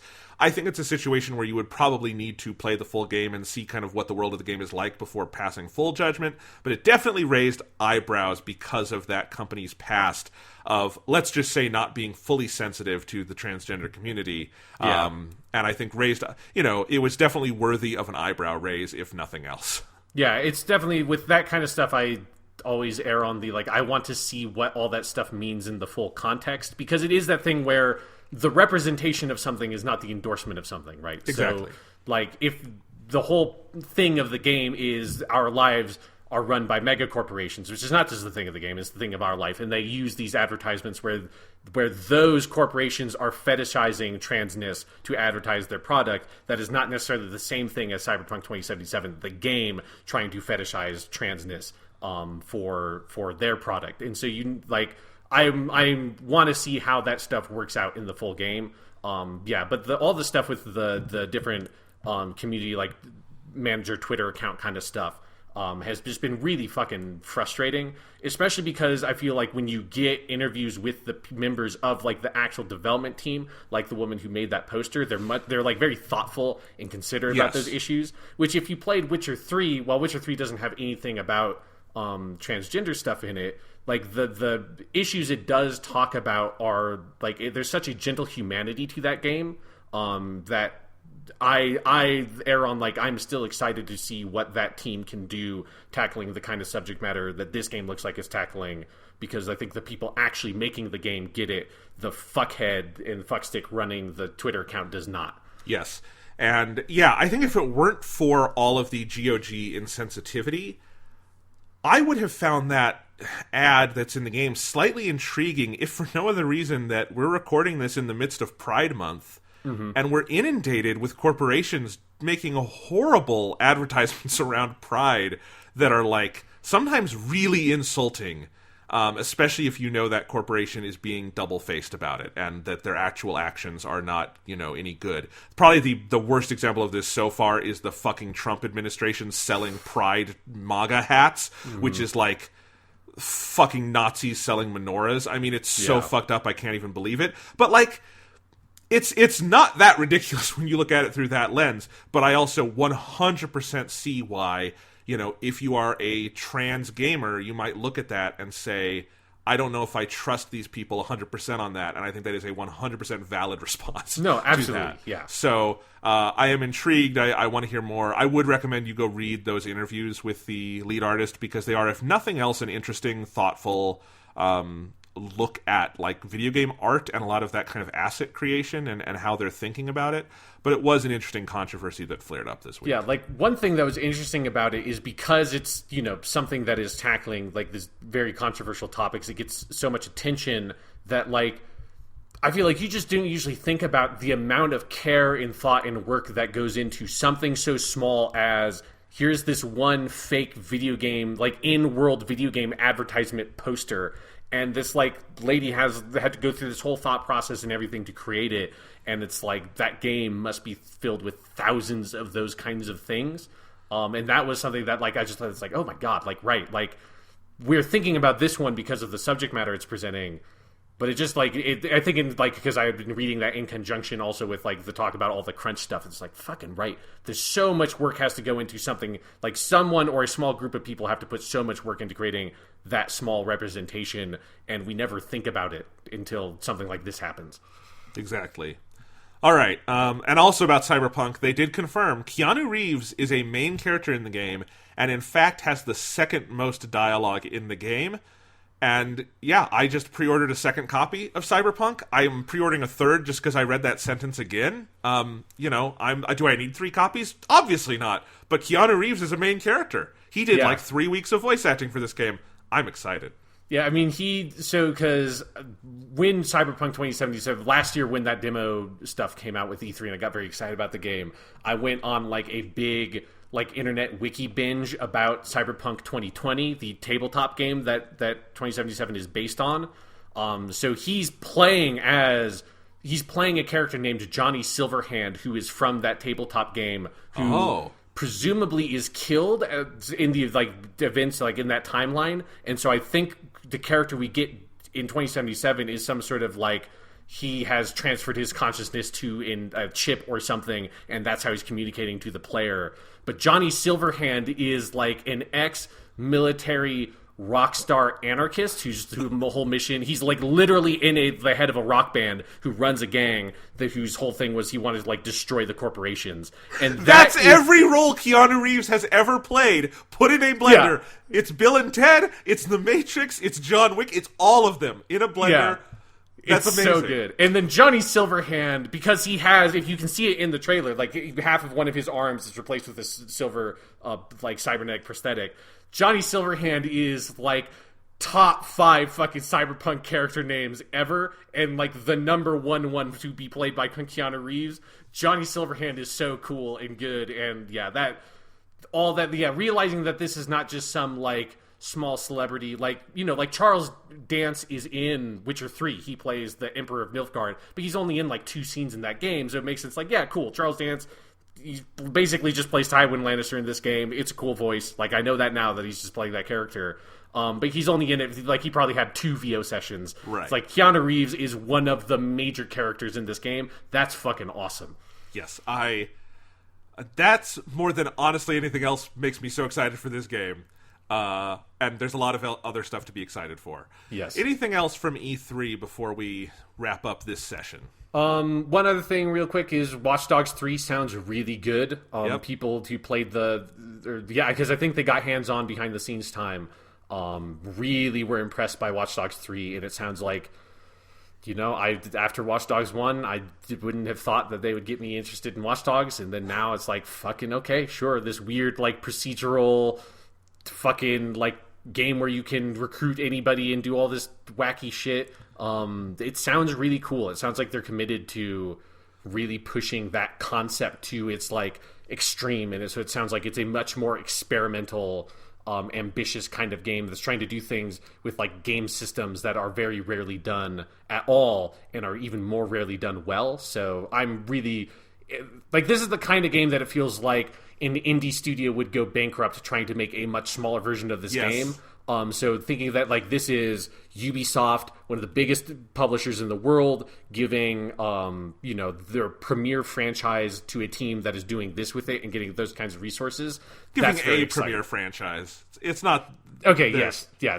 It's not what was to have been their premier franchise, the theoretical successor to Assassin's Creed. Yes, that didn't fully work out. It's just we thought Watch Dogs was going to be the big franchise of this generation. We just had to wait until the opposite end of the generation for the good one to come out, it looks like. Yes. And hey, it's not Tom Clancy's Watch Dogs, and that makes me happy because every other fucking thing Ubisoft had to show was Tom Clancy something or other, except for Splinter Cell, the only Tom Clancy game I want. So I can't wait for Tom Clancy's Assassin's Creed. Yes. Where it's just a Jack Ryan game, basically.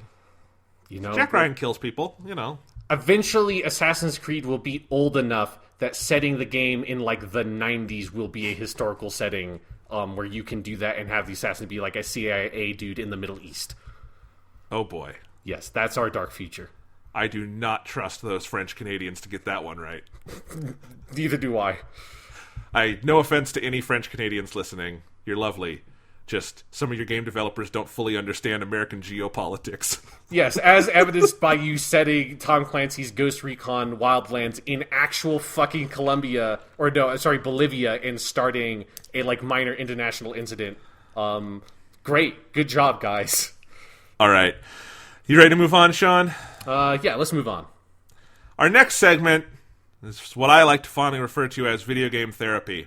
Yes. What I want you to imagine is I am the patient for this session. I am reclined on a leather couch. Sean is sitting in a chair. He has one leg over the other. He is smoking a pipe.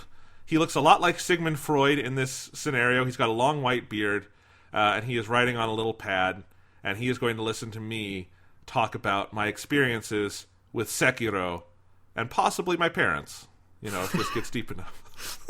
Yeah, you're going to start talking about dreams, phalluses are going to come up somehow, it's going to be a whole thing. Yeah. Yeah. All right. So, Sean, Sekiro, Shadows Die Twice. Yes. It's a new game from FromSoftware. Came out, March of this year? Yes, March. And you played it around the time it came out and loved it. Still love it. Best game of the year so far, as far as I'm concerned. I played it through. It's like Doom 2016. I played it, and then I immediately played it through again. Yes. And I have been excited to play it. I wound up playing Dark Souls on my Switch and got really into that, loved it, beat that game, played 80 fucking hours of that game in 2 weeks because I was obsessed with it, and I wanted to play another FromSoft game, so I jumped ahead to Sekiro because it's more of the moment.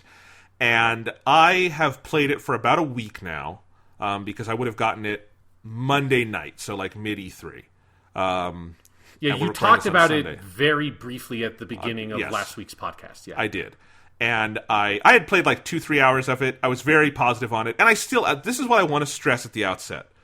This is a really cool game that is amazingly well made. The production values are incredible. The story and setting are incredible. I love the characters. I love exploring the world. All of that. I love the basic gameplay and the systems. This is not me complaining that the game is bad. I want to really stress that. But what I am, and why we need to do video game therapy here, is that I don't know if I can physically play this game. I think it's too hard for me. And I've never really said that about a game I've gotten this deep into. Because I've played a lot of hard games in my life. This year, I've been on a run where I did Rondo of Blood. I beat that. I did Dark Dark Souls, I did Cuphead, a lot of really hard games in a row. In the past, like I've played all the Donkey Kong Country games. Those are probably some of the harder platformers you can get. Shovel Knight. I'm just thinking of like hard-ish games that I really love. Halo Reach on Legendary is still one of my favorite things I've ever done in a video game. That's probably my favorite Xbox achievement I have, because Halo Reach solo on Legendary was a fucking bitch. There's that button you have to hit, and if you've played that game, you know what I mean by the button. Yeah, but anyway, but I've never gotten to this point where I don't think I can play it. So let me describe where I am in the game. I have gotten up to Genichiro the second time, because at the very beginning you fight him and he cuts your arm off. That's so you're at the boss fight on the top of Ashina Castle with Genichiro. Yes. Because the first stretch of the game is like there's the prologue section where you try to rescue Lord Kuro and you get your arm cut off by Genichiro, and then you have to start again, and you go through the Ashina outskirts to the castle gate to the castle, and you climb up. And that's like the first big thing you do in the game. And then on the side, you have the Hirata estate thing, which is a memory that you can go do. And I have done, I'm pretty sure, everything I can do in the game other than fight Genichiro. Like, I don't think I can progress in the game any further where I am right now or do anything else without fighting him. And you can correct me if I'm wrong. Okay, so what you have done is you have both gotten to the end of the Hirata estate section, right? I remember you saying on Twitter you had beaten Lady Butterfly, right? I did. So I did everything there. So you finished that, and then you have gotten to the top of Ashina Castle. Yes. Okay, so there are other places you can go. There are, if you explore the castle more, there are, I think, 3 different locations you can go to that the game specifically points you towards after you beat Genichiro, but you can go there and start making progress in those areas as well before you fight him. Okay. So there is stuff you can do to progress without necessarily beating Genichiro yet. Okay, because this game is much more linear than like Dark Souls. It is at the beginning. Like the way it's structured is as we've been talking about, you have that main path to get to the top of Ashina Castle, and then there's that one spoke that goes off to the Hirata stuff. That is technically, the Hirata stuff, I think, is optional. Like, you don't actually have to finish that. Like, you get what you get for beating Lady Butterfly in terms of another resurrection. Everyone should get, because it's very useful. But although you can't spin that until you beat Genichiro, I think, because you need to talk to Kudo. But then the main path is you go up to the top of Ashina Castle. After you beat Genichiro, you talk to Kudo and get kind of the second phase of the game, which kind of like the second phase of Dark Souls points you off in there's like a bunch of different areas you can go to in whatever order you want to get different items, and then it comes together again for the last couple of areas. So it has a similar structure to Dark Souls. I think just like the opening section is like the more linear opening section is a little bit longer than with Dark Souls, where it kind of gives you the 2 paths early on you can go to before you go to Honor Londo. But yeah, that's basically the structure of the game. Yeah, because so let me describe. So that's where I'm at with the game right now, and I've played a lot of it. This is not like I've played 3 hours of the game and decided I'm having trouble with it. I played like there's no play clock on the game that I'm aware of, but I would guess like 20 hours. Like I put in a lot of time. Mm-hmm. And I have so many of the upgrades. I've done so much grinding to like help me get through parts, because what I started to realize, like, I like the basic combat system, like, and especially when you have like the areas that are kind of like Predator maps in Batman, where you have like a big kind of circular area and a lot of enemies, and you have a lot of different means of going at them. All that's really cool. And I think the basic system where you've got your sword and you've got your vitality and your posture, and you want to break enemies' posture and do the cool moves, that's all, when you get it down, is really neat. But I started realizing early on that when I would fight basically the mini bosses, because so far there haven't been a lot of full bosses. I think I've fought the dude on the horse, Lady Butterfly, and that's it. And then you're stuck at Genichiro. Yeah, that's it. But there's a ton of mini bosses. Like the one that really kicked my ass early on was the big ogre guy, who you fight pretty early on, and he's on the steps, and you have to fight him, and he slams you all around, and he can basically kill you in one hit, so you have to be like really careful. And I just started realizing, because I'm throwing myself at these mini-bosses, and I was having so much more trouble with them than I had at any point in Dark Souls. Or, like, the last hard game I played before that, like Cuphead, which is less relevant, but I'm just saying, like, when I would throw myself against a boss. And I was not feeling that feeling I was getting in Dark Souls. And again, Dark Souls post-Bell Gargoyles, when I figured out the game. Yeah. But, like, that feeling in Dark Souls, when you would run up against a boss and it wouldn't work, I I would get frustrated sometimes, I guess, but it wasn't this frustration of like, I genuinely don't know what to do. It would be like, let's go figure out what to do, and I would have a lot of fun with that and figuring out new ways around it. Sekiro is not that kind of game. It is not an RPG. You're not leveling. You have skill points to spend, but you're not leveling up. It's primarily just you have to get better at using the skills that are given to you, and what's in front of you is in front of you. And with mini bosses, there are things you can do, like you can get an initial death blow in with stealth, usually, to like have their HP before the fight begins, but otherwise, like, you have to fight them. There's not a lot of cheese methods around things. And this is not criticism. I'm just noting the ways it is different. Yeah. But within that ways it's different, I would fight, like, the ogre as a mini-boss, and then there's the 7 Ashina Spears guy, who I still haven't fucking beaten. And there was the dude on the horse, and there was the big, boar guy you have to fight, the big boar in Ashina Castle.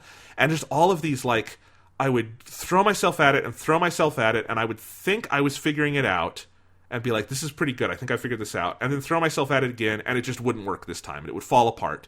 And when I would beat them, it would feel like 50% luck of like, well, thank God I was frame perfect on that counter this time, because sometimes I'm not frame perfect, and I just die in one hit, because that's what bosses do to you in this game.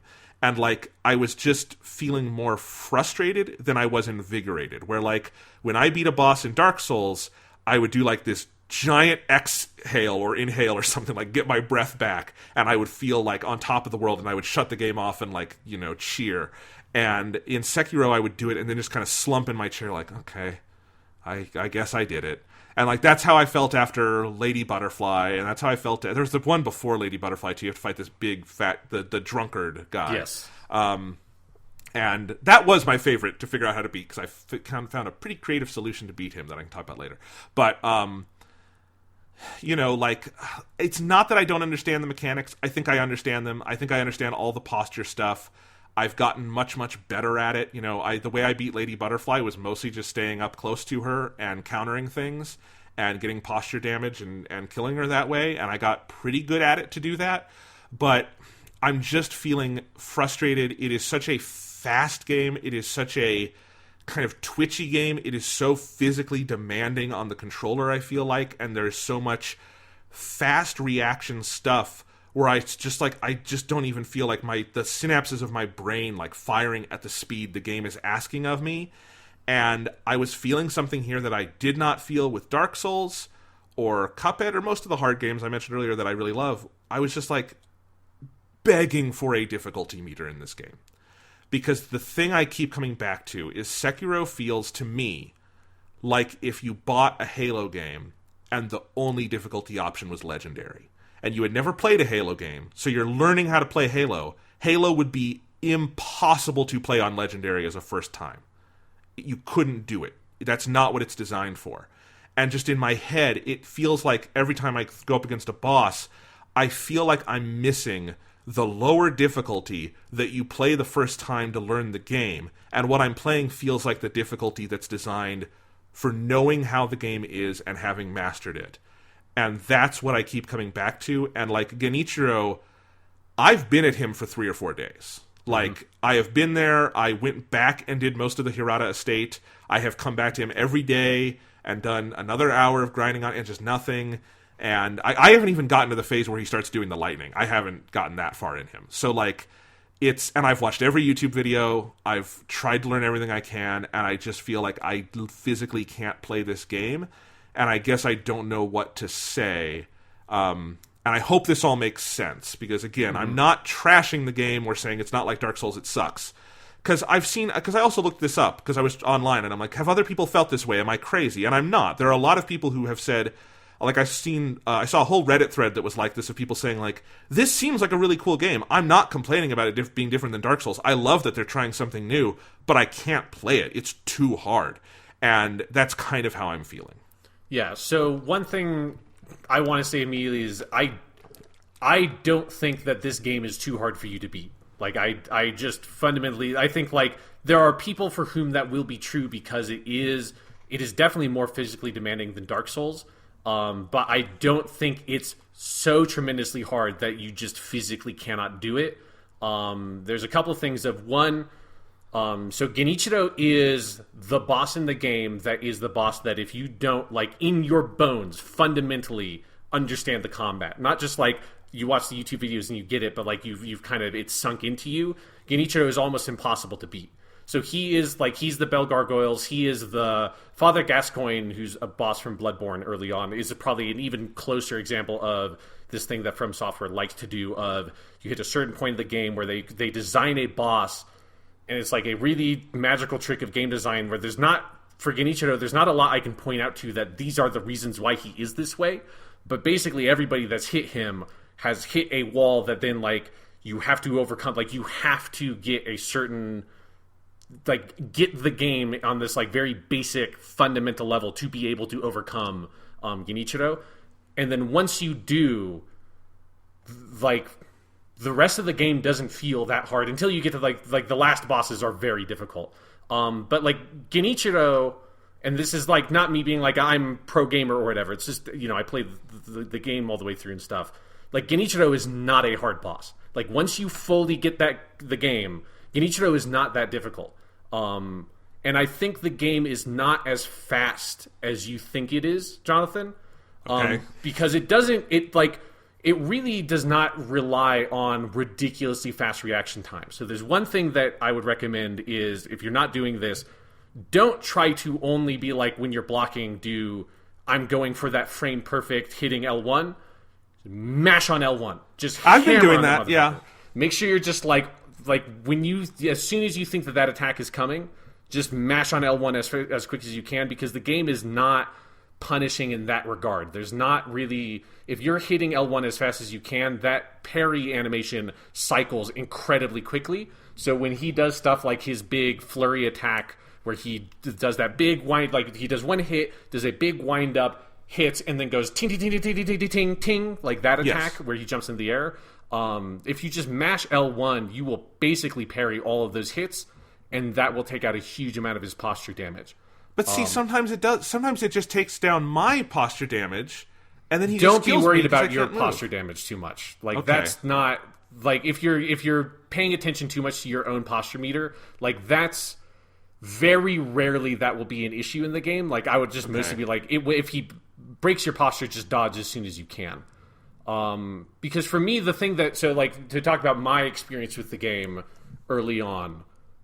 Because I had, I think, a lot of the feelings you had when I was at the very beginning of Sekiro, because I did something that I think the game was not fully intending, where when I opened up the Hirata estate section, which you do very early, I went as far as I could in that without progressing forward. So I was stuck, like I was trying to fight Lady Butterfly before I had seen Horse Guy, which is not... That's not the way the game is intended to be played. Like, I think the game very much wants you to beat Gyobu Masataka Oniwa, the horse guy.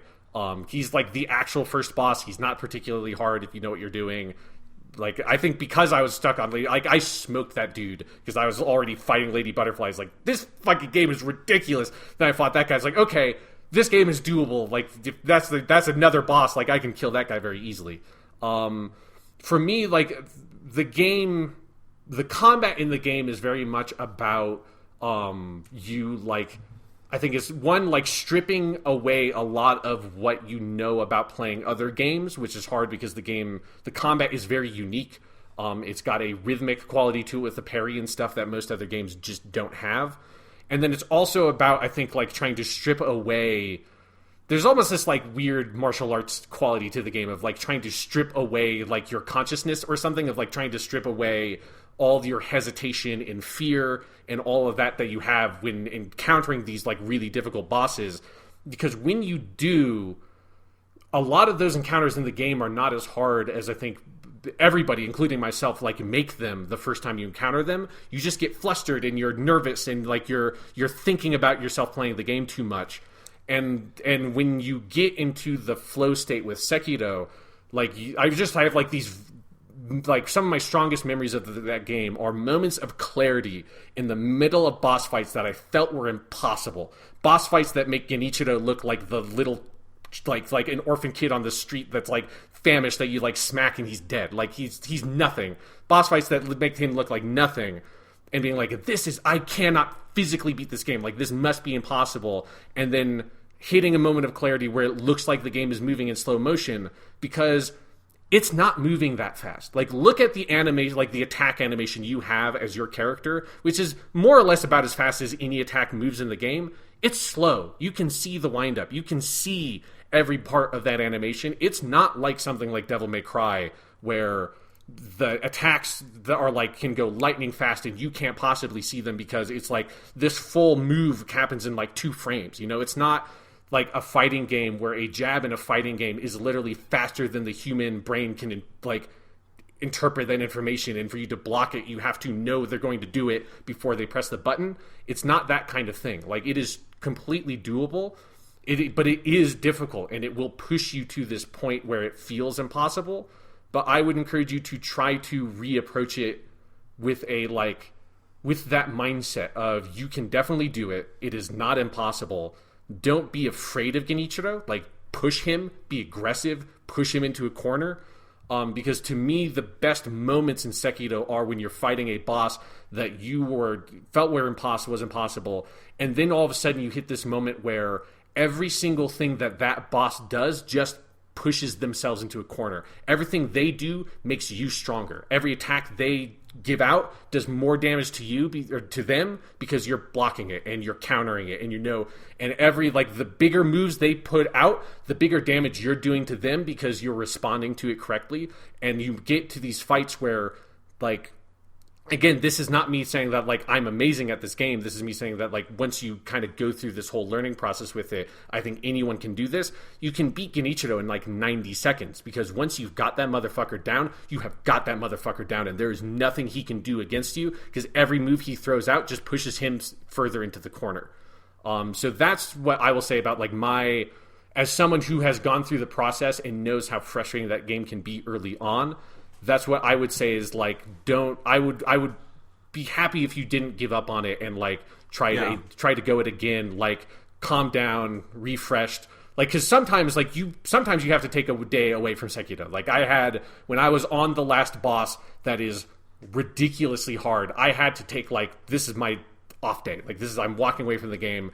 I cannot just bash my head against the last boss in this game over and over again. I need to come back refreshed. And once I did, I didn't beat him immediately, but once I did, I started that process that by the end of it, it was I have you down, motherfucker. I can beat you.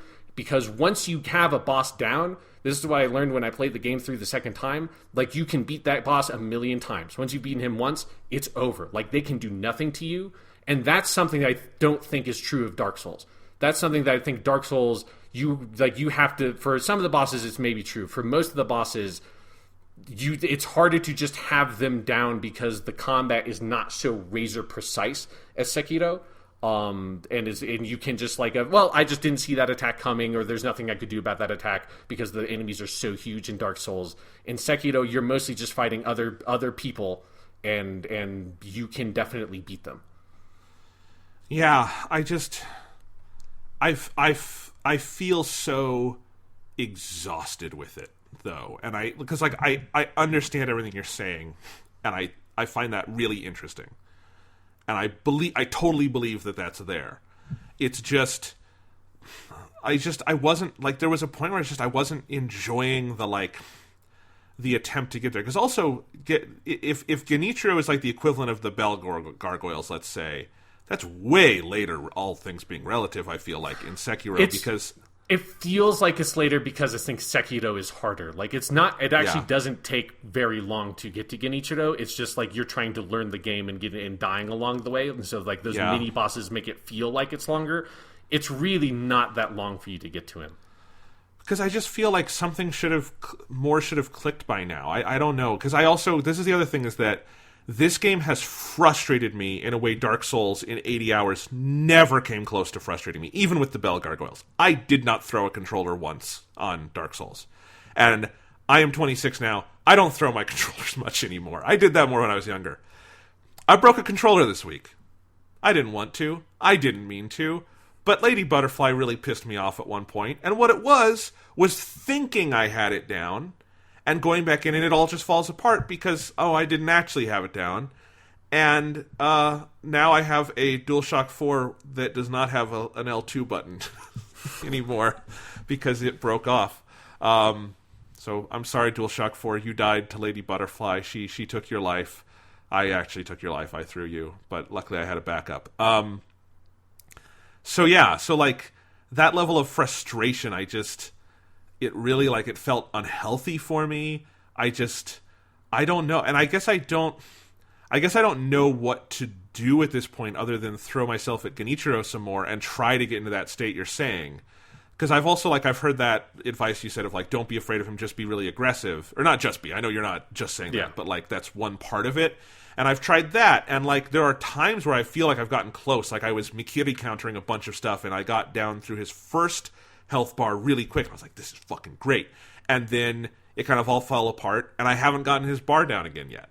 At all. So, like, I don't know. Because there's things I don't know. It's things like the Mikiri counter took the longest time for me to figure out even how to fucking do it, because the game is terrible at explaining it.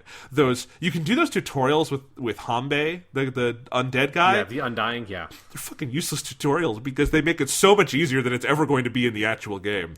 But anyway, like, I did finally figure out how to do the Mikiri counter against Genichiro, and that felt great. But then, like, you also realize, like, okay, but he has 3 of those attacks that will knock you down, the red kanji unblockable attacks, the unblockable ones, and the other 2, if you mistake them and try to Mikiri counter, he'll just kill you in one move because you'll be moving into him, but you can't actually deflect that, and he will just kill you.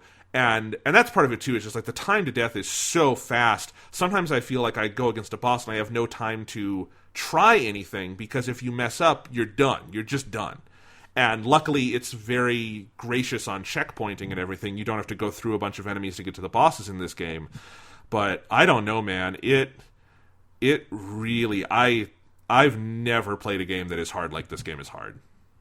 Yeah, so, I mean, one thing you can do, again, is if you go back and explore the areas around the castle, there are other locations you can go to that you like. So there's, like, an underground passage. There's an underground area. I didn't know if I was supposed to go there yet. Yeah, I mean, it's, like, supposed to go is all relative. Because actually, one thing that's interesting, because when I played the game through on my second playthrough, I went through those areas before I finished off Genichiro, because it's, like, I want to see how it's different that way. Because the way I did it the first time is I kind of did what you did, where I did all the Hero State stuff, then I was fighting Genichiro, and then fought him until I beat him, and then when they start telling you to go down those other paths, I went down those paths. So on my second playthrough, I was like, what happens if you don't do that? And it's kind of interesting, because there are things that are actually different. Like, there are some characters you meet in some scenarios that are slightly different if you go before you fight Genichiro, or before you beat Genichiro, or after you beat Genichiro. And one of if you go to Senpo Temple, there's actually something that it's maybe slightly better for you to go there and do that area, because there's something that is a little bit more clear to you, because you meet someone that is not there for different reasons if you do it after Genichiro's dead. So interesting. Yeah, if you want to give Sekiro another chance, you can definitely go play around, go explore around, do some of the other areas, or just try to... Again, like, it's that trying to, like, not be in your body. Because I do, like, I think... Man, there's stuff about this game I want to talk about that I can't for spoiler reasons, but the game, I think, is very literally, like, trying to teach you this kind of Buddhist martial arts thing, and that's one of the reasons why I see why, as a designer, someone like Miyazaki would not want to put in the other difficulty options, because this is like you're trying to push people in this certain way to distill that kind of philosophy. Which is not to say that you couldn't do that with other difficulty options, but having played the game, I understand the reasoning behind, let's just do it the way we did Dark Souls. Yeah, the difficulty thing does piss me off, though, because I just don't know. Like, I've played games before where I play them one way, and then I bump it up to the more intended difficulty, or whatever you say it, and I do find, oh, this is actually way better. Like, Last of Us is a good example, where we both discovered that Survivor mode is totally the best way to play Last of Us. Yeah. It didn't diminish it the first time for me, and I know they're very different games. But I don't know, because, like, everyone's saying, like, oh, Sekiro needs an easy mode. No, I'm not saying easy. You could bump some of this down. I don't think it would become easy. That's a strong word to throw around when it comes to this game. But, like, yeah, I don't know. I'm really at a loss. And I'll give it another try, totally, and think about what you said, and maybe I'll go look at some of those other areas and try to find more.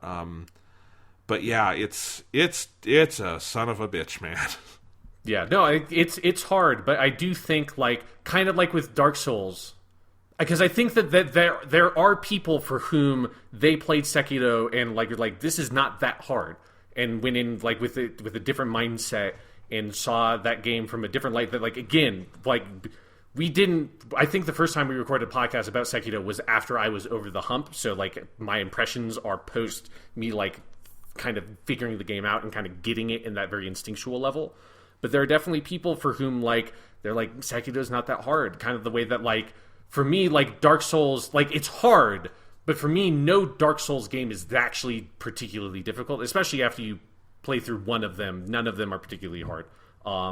Which is why I like with, like, playing... One thing I did like a lot about Sekiro was Sekiro was able to give me that feeling I had in Dark Souls 1 of, like, oh, I get to, like, actually master something, not like with Dark Souls 2 and Bloodborne and Dark Souls 3, where so much of the things I've already learned have transferred into this play experience in such a way that those games I'm one-shotting bosses with, like, a high frequency because I just know how to play the game at this point.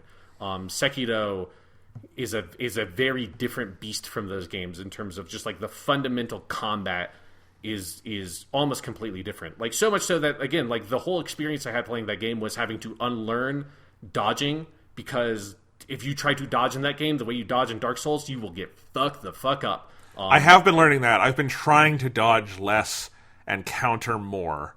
Yeah. Because the dodge is... Because it's not a roll, it's a step, and its uses are very limited.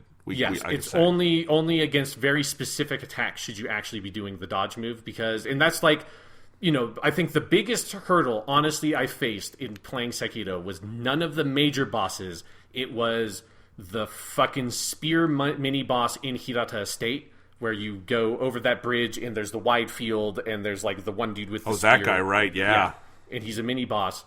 Which, again, for context, I fought that dude before I knew what a guy on a horse was in Sekiro. Like, yes. That was one of the first things I did in that game, because he's, like, halfway through that Hirata Estate section, and I had the Mikiri counter and had just no idea how to use it. Like, I knew how to use it theoretically, like you said, because I had done the Hanbei, the Undying tutorial, but, like, yeah, actually applying that on an enemy with an unknown moveset that doesn't telegraph it as clearly as Hanbei does is much more difficult. And it was that, like, the Mikiri counter as a move is almost like a distillation of Sekiro. Of what that move is you fucking see that a dude with a big-ass spear is about to stab you in the face with that spear, and instead of running away or trying to jump to the side, because if you try to do that, you will probably get fucked up, you plant your fucking feet, look that dude in the eyes, and he's about to thrust that spear at you, and you just run straight at him, fucking put your foot up, stick his sword or his spear into the fucking ground, and stab him in the neck, because fuck that guy, and fuck his spear, he's not better than me. And that's what Sekiro is about. It's like you never are running away. You're always just like I am as good as you, motherfucker. Like, you try to stab me with that spear, I'm gonna fuck your shit up. I want you. Like, this is the thing. I want you to thrust that spear at me because I have the Mikiri counter. Like, this, it's way better than a normal parry. If you try to thrust at me, you're digging your own goddamn grave.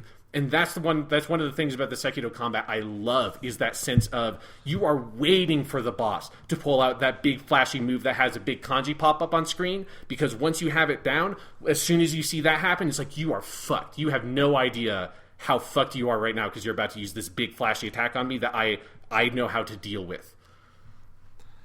Yeah, I definitely got to that point with Lady Butterfly, where I do feel like that's the boss I've gotten closest to, like, feeling good at the game. Mm-hmm. Which makes sense. She's probably the hardest one I've beat. Yeah, I personally find Lady Butterfly more difficult than Genichiro. Yeah, it was... Because I got to the point where I was good enough at blocking her attacks and building up that posture bar that I could do it that way. And just being aggressive and staying on her, I was able to do that. Even though I think the run where I finally beat her, I was down to, like, the point where you can't even see you have health anymore. Mm-hmm. And I had they're not Estus flasks, but whatever they're called in this game. The gourds. Healing gourds. Healing gourds. I love the healing gourd is a great fucking term for healing. Yes. yeah, I had like nothing left. So yeah, this is not me saying the game is bad, just I'm trying to figure it out. And I'm curious if I can.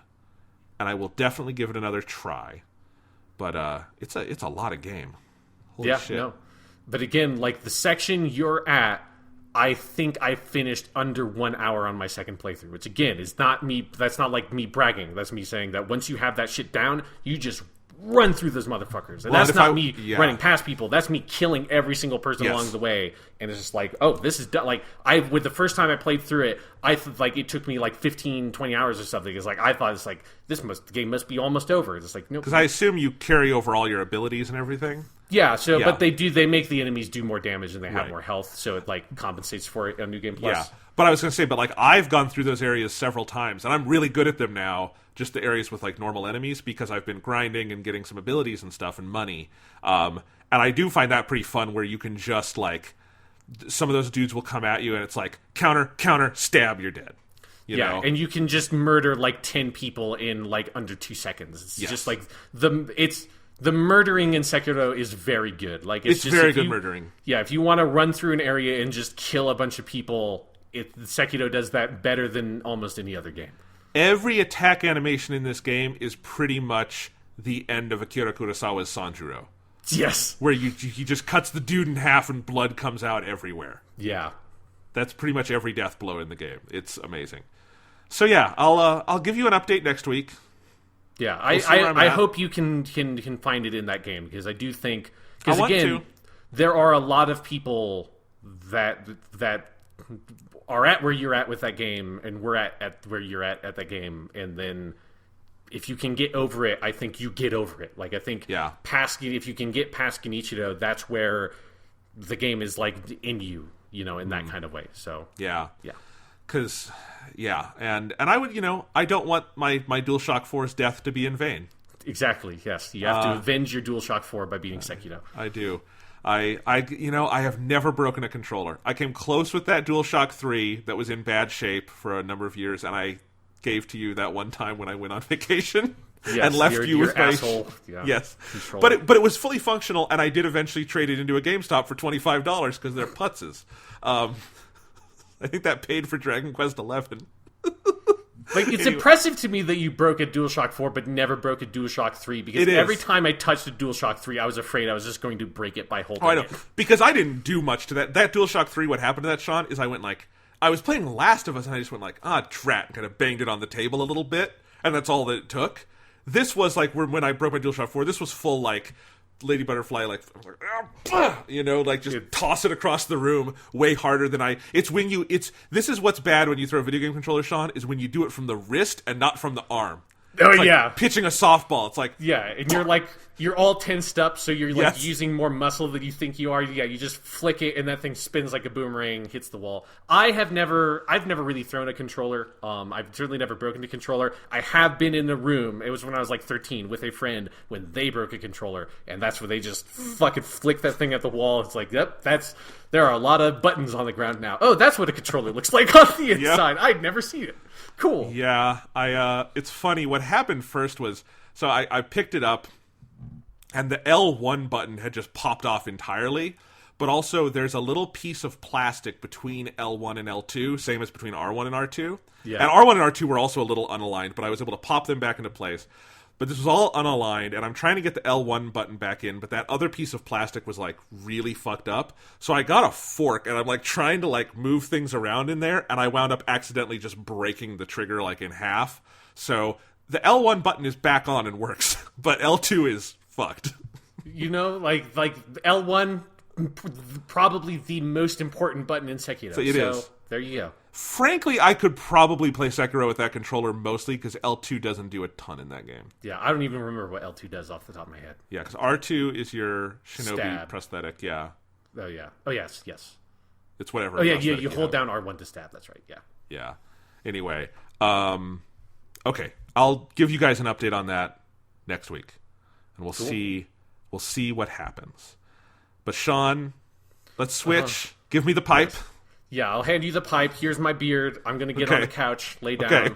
All right. So, Sean, you are in the middle of season 6 of Game of Thrones. Yes. Which I realized the other day that means I'm effectively like a season and a half away because season 7 and 8 are both short seasons, right? Yeah, combined, they're barely longer than a normal season. Yeah, so I'm almost done with Game of Thrones, which I find fucking hilarious. Because there's clearly, like, they need more time to tell the story? Yes, no, there's definitely a lot more. At Game of Thrones pace, there's a lot more than one season left of fucking Game of Thrones, or there should be. So I think it's funny. You said you just watched the Hodor episode.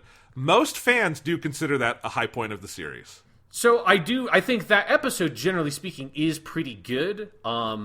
There's a couple of things. Let's talk about that episode first, and then we'll go through. Because the last time we talked about Game of Thrones was a while ago, and on the podcast you were at season 2. So yes, because it was before even Red Wedding stuff. Like you and I talked about it a little bit off the air, but it's been a while since we did the check-in. But yes, the last episode I watched it last night before I went to bed. Was the episode in the middle of season 6 where you find out why Hodor is named Hodor. Game of Thrones spoilers if you haven't seen through season 6, don't. So that episode overall is as good as any Game of Thrones episode is good in the sense of that, like, some of the stuff in it is cool. Other stuff in it is just meandering bullshit, and they just kind of mix it together whenever the fuck they want to and cut at random. But that episode ends with a sequence that is one, I just want to watch the fucking TV show that is about the Night King and his army of zombies fighting the 5, like, elven druids that are left from some ancient battle thousands of years ago. Like, that's so much cooler than anything that has happened in Game of Thrones. And it just made me want the Game of Thrones anime, because the Game of Thrones anime would be about all that cool shit. Because you just have these elf, like, druid ladies throwing fucking rocks that are exploding into magic fire while they're being overrun by zombies, and the fucking Night King and his White Walkers are just sort of striding up like fucking Jason from Friday the 13th because they're badass. And then you just have some dumb humans doing dumb human shit. I don't care. Like, why should I care when we cut back to fucking Cersei or whoever, when I know that there's, like, magic wars going on in the north that are fucking awesome, and we're talking about, like, some dumb bullshit. Who cares? But then you get this sequence where you find out that Hodor, a character who is maybe problematic, who is a big guy who he can only say his name Hodor, and that's the only thing he can say. And you've been having all this stuff where Bran, back from after season 5, he just isn't there. And for a second I thought, like, is Bran gone? I know that he comes back at some point, because I know what happens at the end of the show. But he's got to become king, Sean. He's so important. He took a season off. He's just gone. After, like, at the end of season 4, where season 4 ends all the characters in interesting places, and then Bran's just like, oh, I don't know. Then you find out that he's been seeing visions of the past, and you get a hint that, like, oh, maybe he can actually interact with the visions of the past. And then when all the humans are running away from the zombies, the lady, like, Bran is in the past looking at young Hodor, who before he's Hodor, he's like Willis or some shit. And then the lady's like, hold the door. And then it's just like echoes, hold the door. And the kid's like, hold the door. And he has a seizure. And he's just saying, hold the door, hold the door. And you're like, oh, because, then eventually slurs into just Hodor. That's dumb. This is dumb. Game of Thrones is a stupid fucking TV show. I'm sorry. I like the Hodor thing. It's I so thought that was a dumb. powerful moment. I could see it working well if that's what this TV show was. The problem is Game of Thrones doesn't know what the fuck it wants to be. And so when you cut to the zombie people and the magic wood elves and the time-traveling kid in the wheelchair whose like thoughts echo through time and give this kid a seizure, so there's some weird time loop of Hodor bullshit, and then you cut to just, like, again, people sitting around talking about, like, weird fake medieval politics. It's like, what is this show even? Like, what are we even doing here? I can understand that, because the show is pretty allergic generally to the fantasy stuff, and it cuts down on it a ton. Like, Bran, in the books that have already been published, which you're past books at this point on the show, you're at story that has not been published in book form yet. But already, like, we've had way more of Bran doing time travel stuff, like magic stuff, and, like, the show the books invest in it so much more, and so the balance is clearer. It also has much less of the White Walker stuff, ironically, because the show thinks it's cool to do big White Walker battles, which sometimes it is, sometimes it isn't. But, like, yeah, I I do think that's an interesting part of the show, is that the show generally clearly feels like it is more interested in the politics stuff, but once in a while it'll do fantasy, and it generally does it really poorly, I think, the show version. And so I can see that being very jarring. Yeah, and it just I don't know, there's something about it that just kicked me out of the moment so hard of this Hodor thing, because also this is the point at which Game of Thrones as a TV show feels aware of Game of Thrones Twitter. Oh, yeah. So a lot of the dialogue and just the like weird coincidences and things like that feels so kind of self-aware. Is particularly there's a line by Brienne in an episode, I think it might have been that same episode, where she's talking to Sansa about Jon Snow, and she's like, oh, he's a brooding kind of guy. Yeah. But I guess I get it, considering the circumstances or something. It's just like people in this universe don't talk that way. Brienne of Tarth certainly doesn't talk that way. Like yes, I get that Jon Snow is brooding, and that's the thing that people in our world say about him, but people don't talk like people. I feel like people don't talk like that in our world. They certainly don't talk like that in Game of Thrones world. And yes, I remember I remember that moment, and I just have to warn you, that is everything in season 7 and 8 is it feels like Twitter wrote season 7 and 8 of Game of Thrones. Yeah, and it's just like it kind of reminds me a little bit of season 7 of Doctor Who, where Stephen Moffat became a little bit too aware of the fan culture. Yeah. Same thing with like Sherlock, I think it was season 3, where like that started to happen to his writing, and then he kind of, at least in Doctor Who, he got it back in check when Peter Capaldi came in.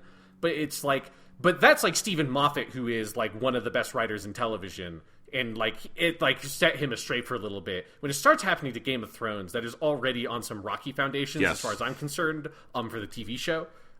It's then just like no, you can't, don't do this. It's when they go off book, they replace the source material of George R. R. Martin's rich, beautiful books with Twitter and fan theories, and they just want to respond to that, and the show gets way too fucking self-aware, and you will see that, but you haven't gotten anywhere near the worst of it.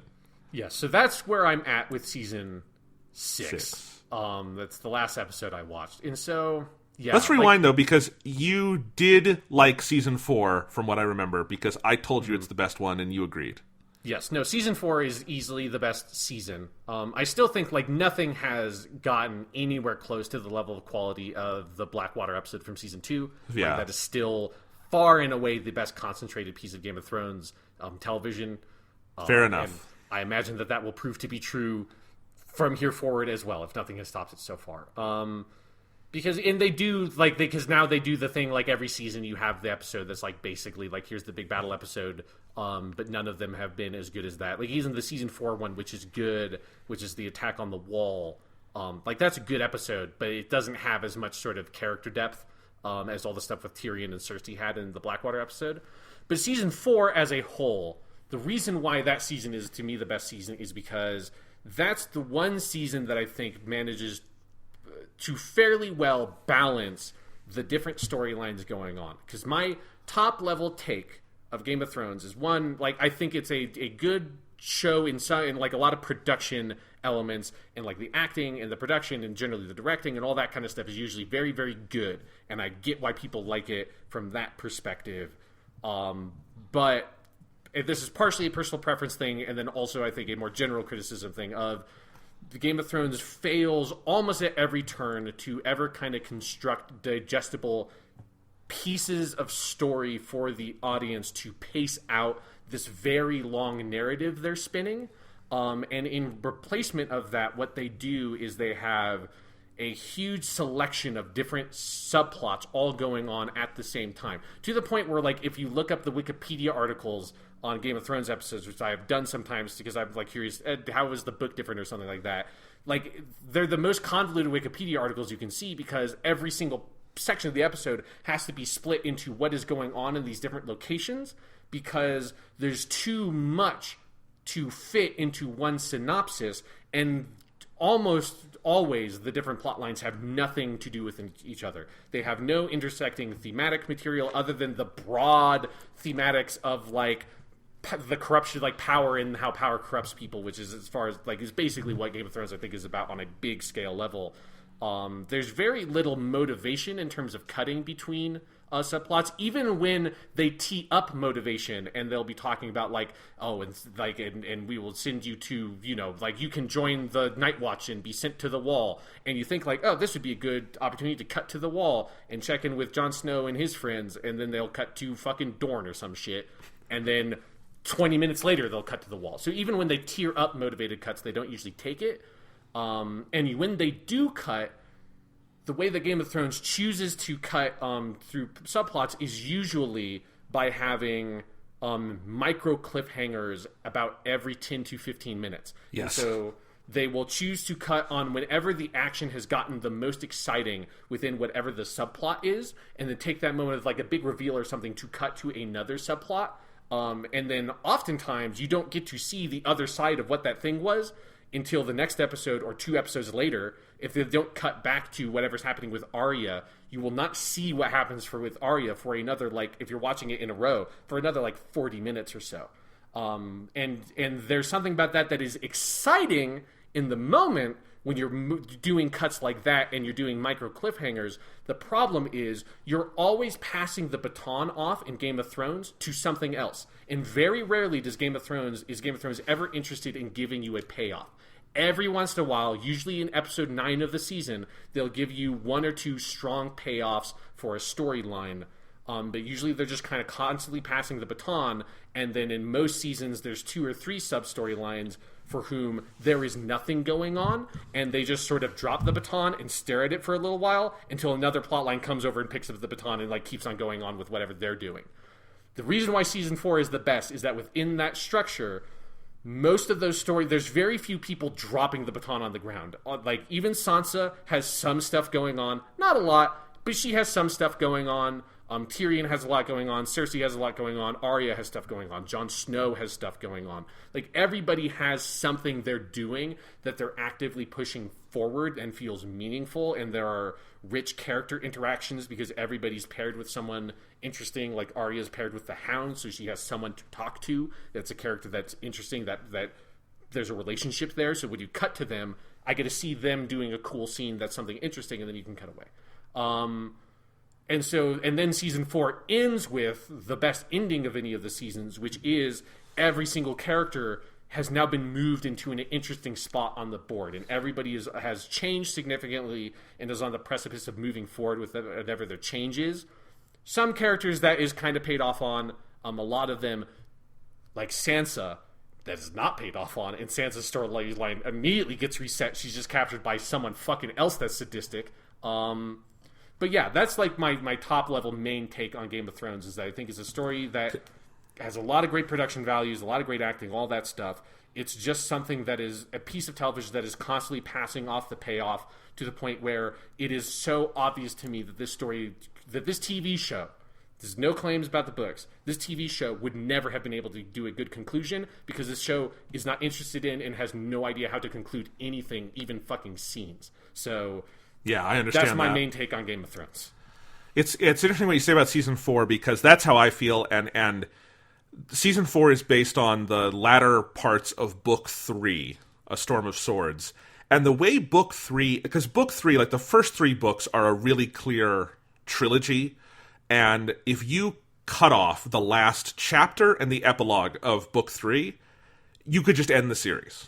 And I think it would be really satisfying. Like, Arya is off to Braavos. Jon Snow is the Lord Commander of the Night's Watch. They moved that to season 5, but that happens at the end of book 3. So Jon Snow is there.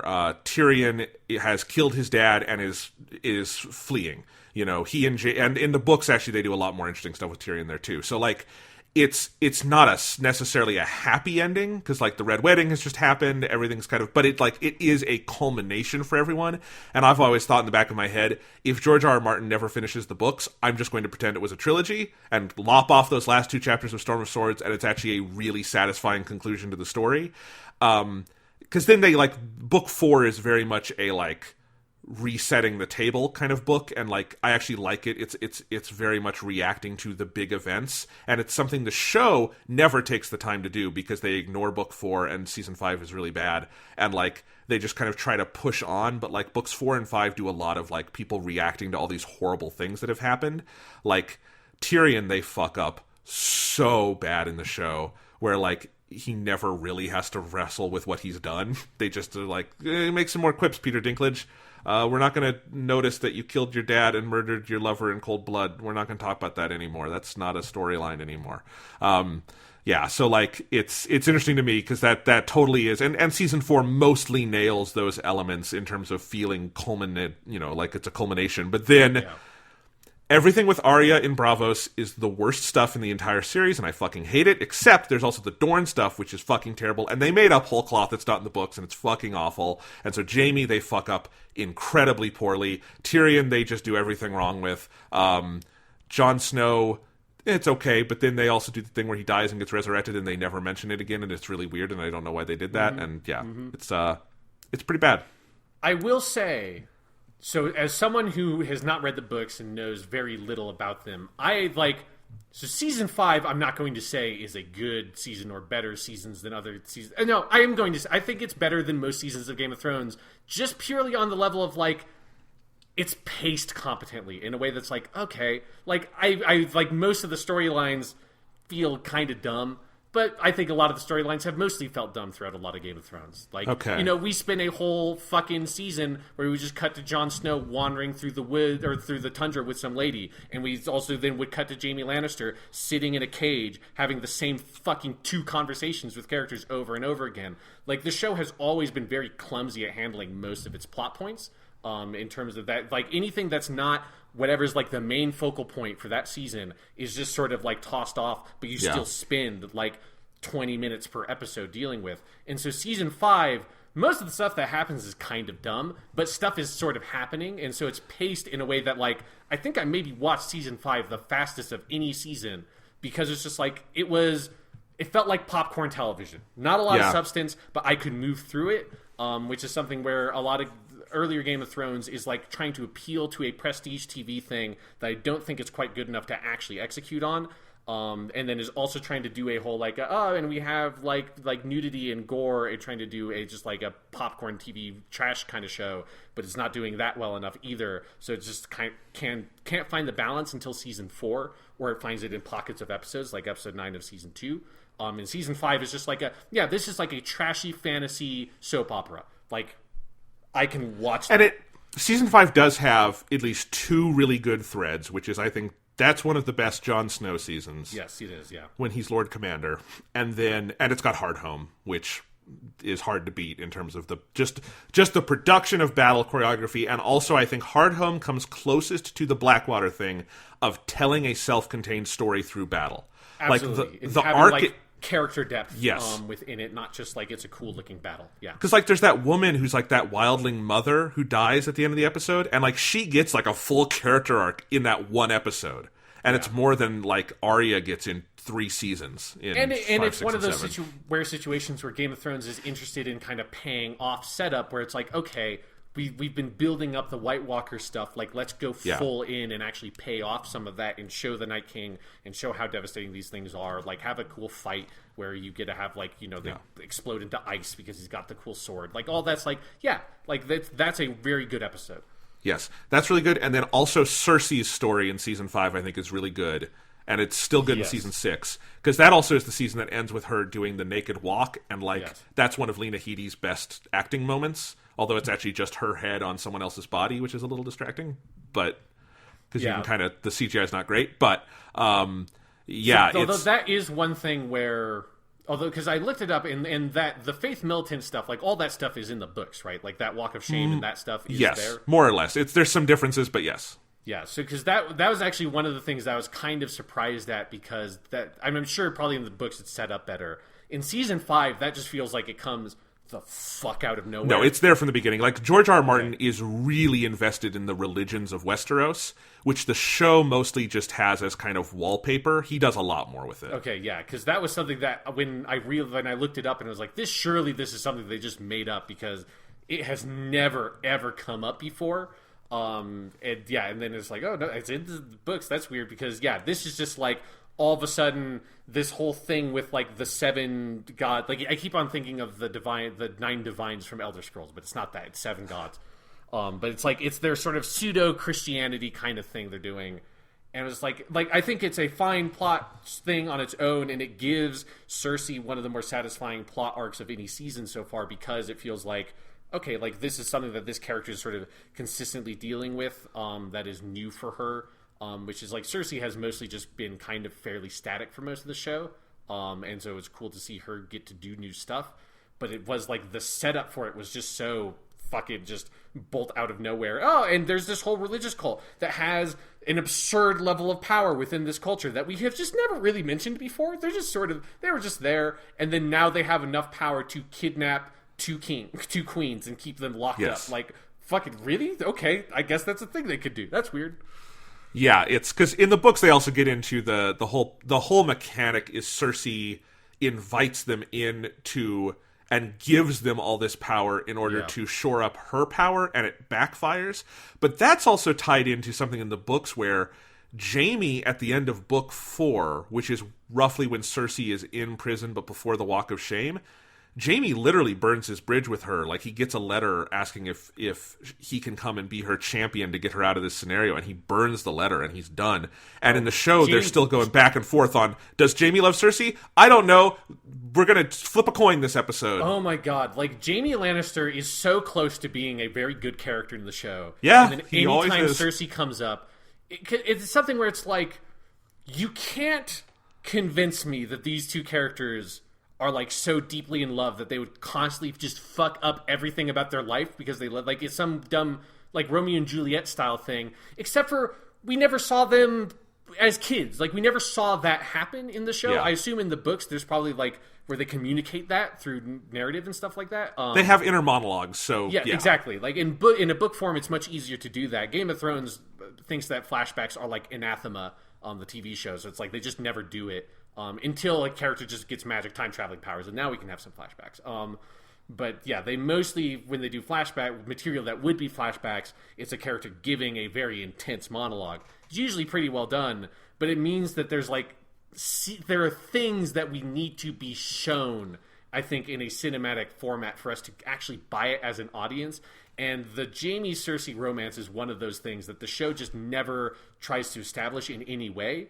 And then to find out that the show then takes it even further than the books do is fucking hilarious, because it's like the show's not equipped to handle even what the books did with it. Then for them to take it further, Jaime is fully de-radicalized from Cersei by the end of book 4. Like, it's which would be roughly like somewhere in season 5. So like, it's kind of amazing to me because the show.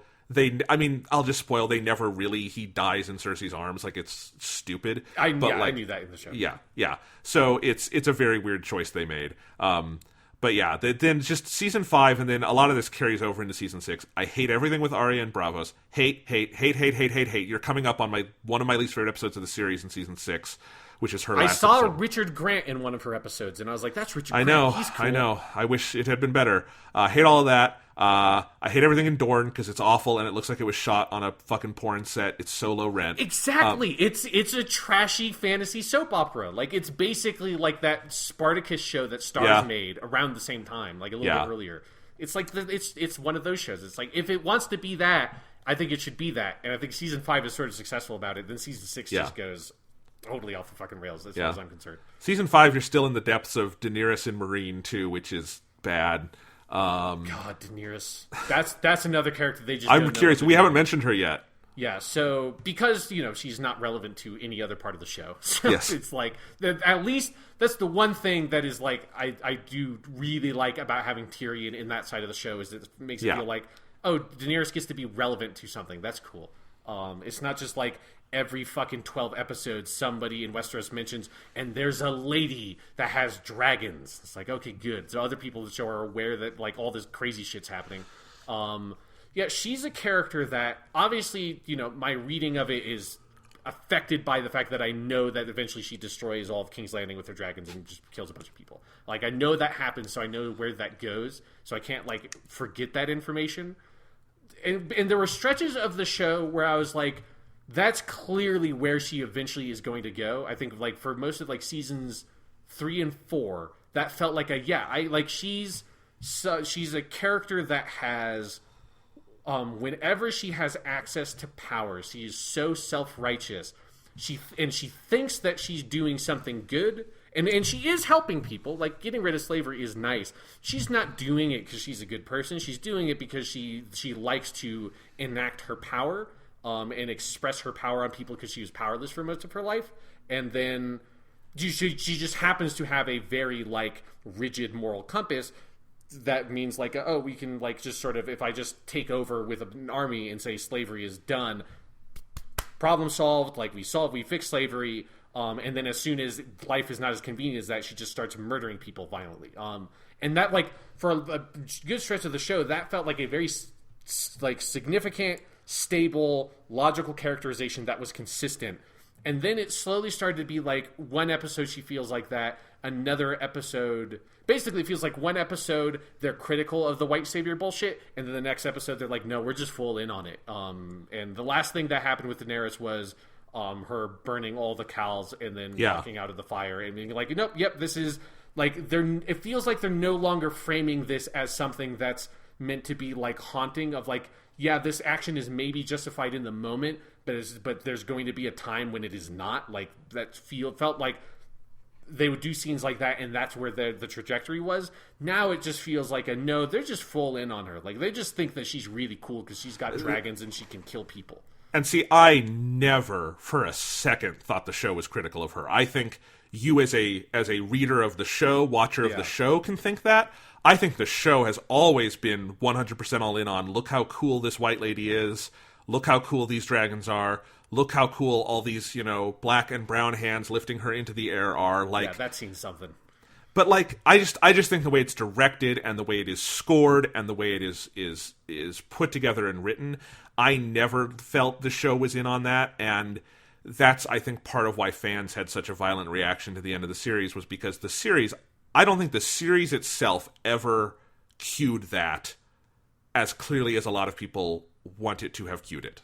Yeah, because again, I think it's I do think there are moments where it feels like where there is a musical cue they use with Daenerys sometimes that is like very ominous, and it feels like her doing this is bad, and you're supposed to understand this, like, she's kind of ignoring some of the people giving her good advice. She's just killing a bunch of people. But again, I think the show is very inconsistent about it. And one of the really important things to note all that is that season 1, she is fully like a hero character in that season. Like, there's no moment in that season that feels like we're supposed to be critical or suspicious of her in her execution of power. Like, she doesn't have as much power in those moments, but if you were trying to build up this storyline, you should see glimpses of that in her future. Like, you should see pockets of where she's going to eventually, like, once she has power, she doesn't know how to wield it, she'll abuse it and kill people.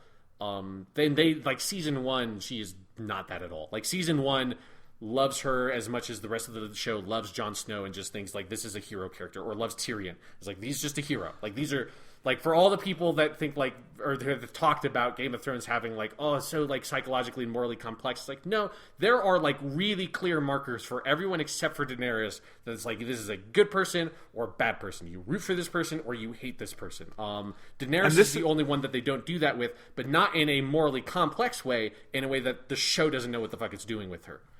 And this is where I have to come back to Tyrion for a second, Sean.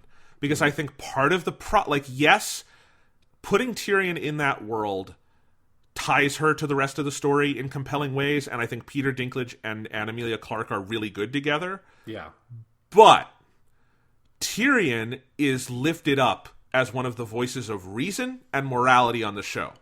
Yes. And so when you put him next to Daenerys, and he puts all his faith in her and she restores his faith in humanity, that says something about Daenerys that the show is not building towards. And this is where, I hate to do all the book comparisons, but I think you'll find this interesting.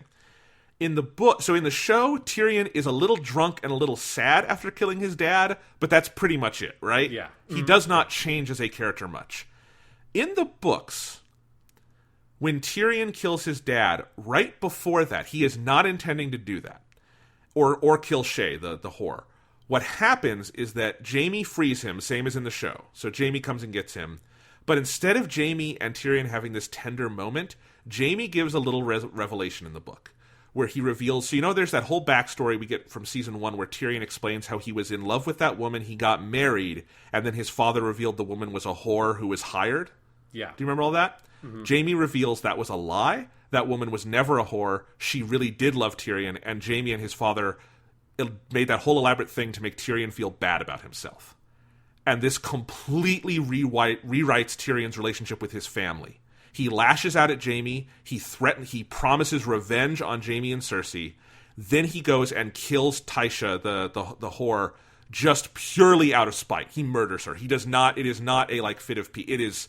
There's no justification. He just murders her because she's even crying and trying to be your father abused me. I didn't want to do this, and he murders her. And then he goes and kills his father.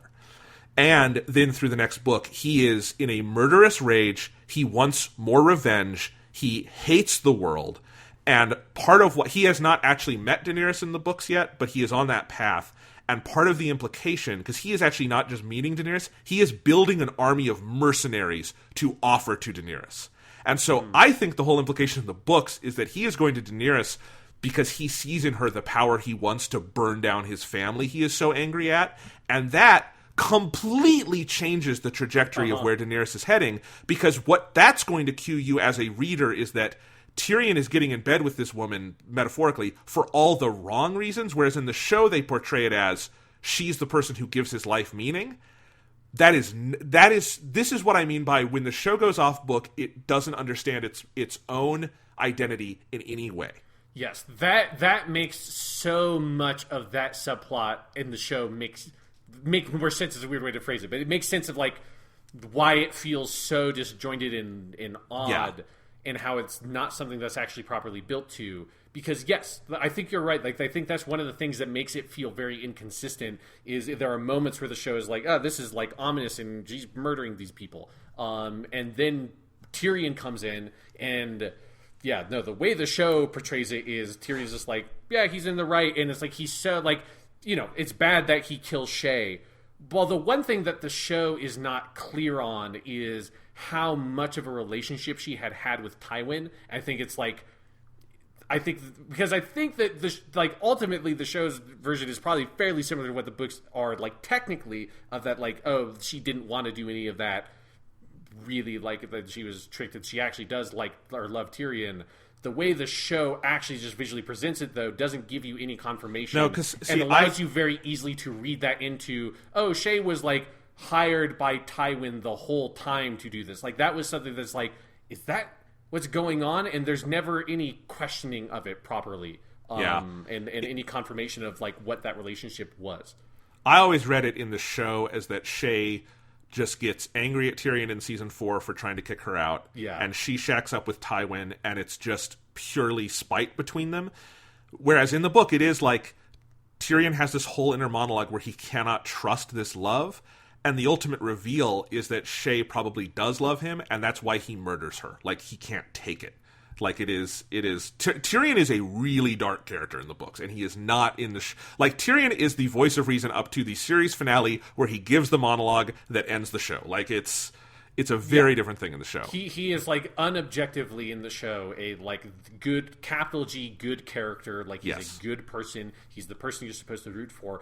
For most of the show, I've just kind of felt honestly, maybe they should just cut everything else in Game of Thrones and just do a show about this character, because he's so much more interesting than most other stuff in other seasons. But yeah, so then having him go to join Daenerys makes her seem oh, this is the path to, because I just got I'd seen this line and screenshot on Twitter so much fucking during the finale of the I'm going to break the wheel thing. I just got that. And so it's that's what the show feels like it's keying up and setting up, especially by sending the guy who has been the only person in any way actually competent with power and governance, which is Tyrion Lannister. Everybody else sucks at it. Yep. Let's talk about Cersei for a second, because Cersei's a character that has frustrated me for most of the show. She has a line in season 1 when Ned Stark comes up to her and is I'm going to tell you that I know about the incest stuff because I'm an honorable man. I'm going to tell you and give you a chance to fix this. And she says to him oh, you don't know how to play the game, do you? And that's, I think, a very ironic line for her to say, because she has no fucking clue what she's doing for this whole fucking show. Only now is she starting to actually be the kind of Cardinal Richelieu type figure that I had heard she was, of like the real power behind the throne kind of thing. Because for most of the show, she's just like kind of despondent and snaps at people because she has no control over Joffrey, and she just really likes her kids. But that's it. Like and that feels like mostly what her character has been, is like, I really like my kids a lot, and I also just don't know how to play any sort of political game, because anytime she tries to do anything, it's stupid and it blows up in her face, and she can't do it well.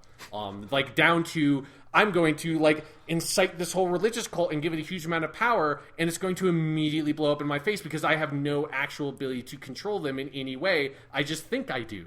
And so Cersei in the show, she comes across to me as like a big fucking idiot that just it starts getting into like the mother stuff, starts getting into a lot of like uncomfortable gender politics stuff at some point of like, why is, like, I get it, she's a mom and she loves her kid, or her kids, but that being like her sole motivation for like everything so far has just made me desperately want all of her children to die so you can do something with her, which happily is starting to happen. And now she's getting a more interesting character because her sole thing being that I'm a mom, that I love my kids, by keep on putting, like, because I'm an idiot, I keep on putting them in situations that's going to get them killed.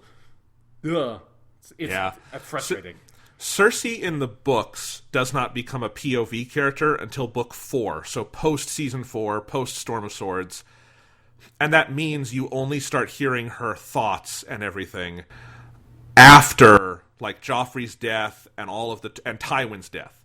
So like Tywin is like the real seat of power for those first 4 seasons. And you don't, in the books, we don't transition to hearing Cersei until she becomes the de facto seat of power and has to learn how to wield it. And she does mess up early on, but like that's the start of her arc. The problem is that the show can't really keep her in the background for 4 seasons, so they have to keep her front and center, but they also don't heavily change her trajectory. So I kind of agree. Lena Headey is phenomenal, yes, but there is not a ton of forward character momentum until the point in the show where you're at, and then there's a lot, and then in season 8 they fuck it all up unbelievably poorly. Yeah, which is disappointing because she is right now, she is the best part of the show for sure. Like her, and in season 6 she is. The season 6 finale is one of the 2 or 3 best episodes, and it's pretty much all because of her.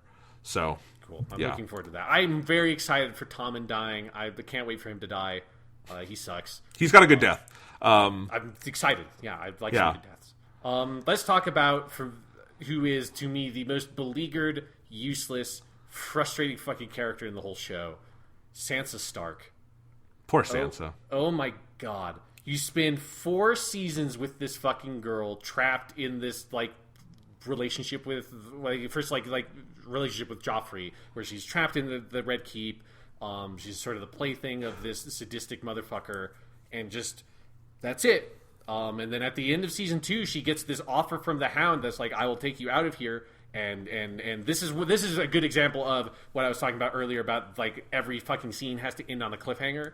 Is that scene just cuts away, and then you find out. I think you don't find out until the next season. Maybe I think it's you find out in the finale. It's the next episode. It's in the finale. You find out. Oh no, she just didn't accept that, and she's just there. You don't know why. You don't get to see that conversation. You don't get to know. She has no justification for why she isn't going, and the Hound is just gone. That she stumbles on Arya, like in that, like, and then to be like, okay, this character has basically been stuck in autopilot, just like circling mode for 2 seasons. Finally, she's going to get away and do something good, and then you find out, oh nope, that's not happening. And then you spend season 3 with her in that situation doing nothing. You spend season 4 with her, and she finally in season 4 at the beginning she escapes with Peter Baelish. And now she's just like kind of under the control of Peter Baelish, but at least like there's a little bit more story going on. This is one of the reasons why season 4 is one of the best seasons. Is Sansa Stark has some change going on. She's not in the same set in every fucking episode, which she is in all of the first 3 seasons. And she starts learning from this guy because you start seeing her take cues from she sort of starts changing in kind of taking the turn, like the turn of maturation that character needs to take and needed to take by the end of season 2. She started trying to do it in season 4. And then in season 5, Peter Baelish just foists her on fucking Ramsay Bolton, and she's stuck in that situation for all of season 5. I now know why people were up in arms about like the rape scene stuff. That was the thing that I had heard, that like when people started to kind of turn on Game of Thrones during season 5, is like, yeah, it's bad. And it's like, it's bad just in terms of like, I think how it's executed, but it's especially in the context of the rest of the show. It's so pointless. It's so meaningless. It gives us no new information. Like, it basically just feels like they wanted to do Sansa actually having been married to Joffrey to get those scenes, but that's not the way the plot went. So they're like, well, let's just do it anyways. Literally, so we have this other fake Joffrey character to marry her off to.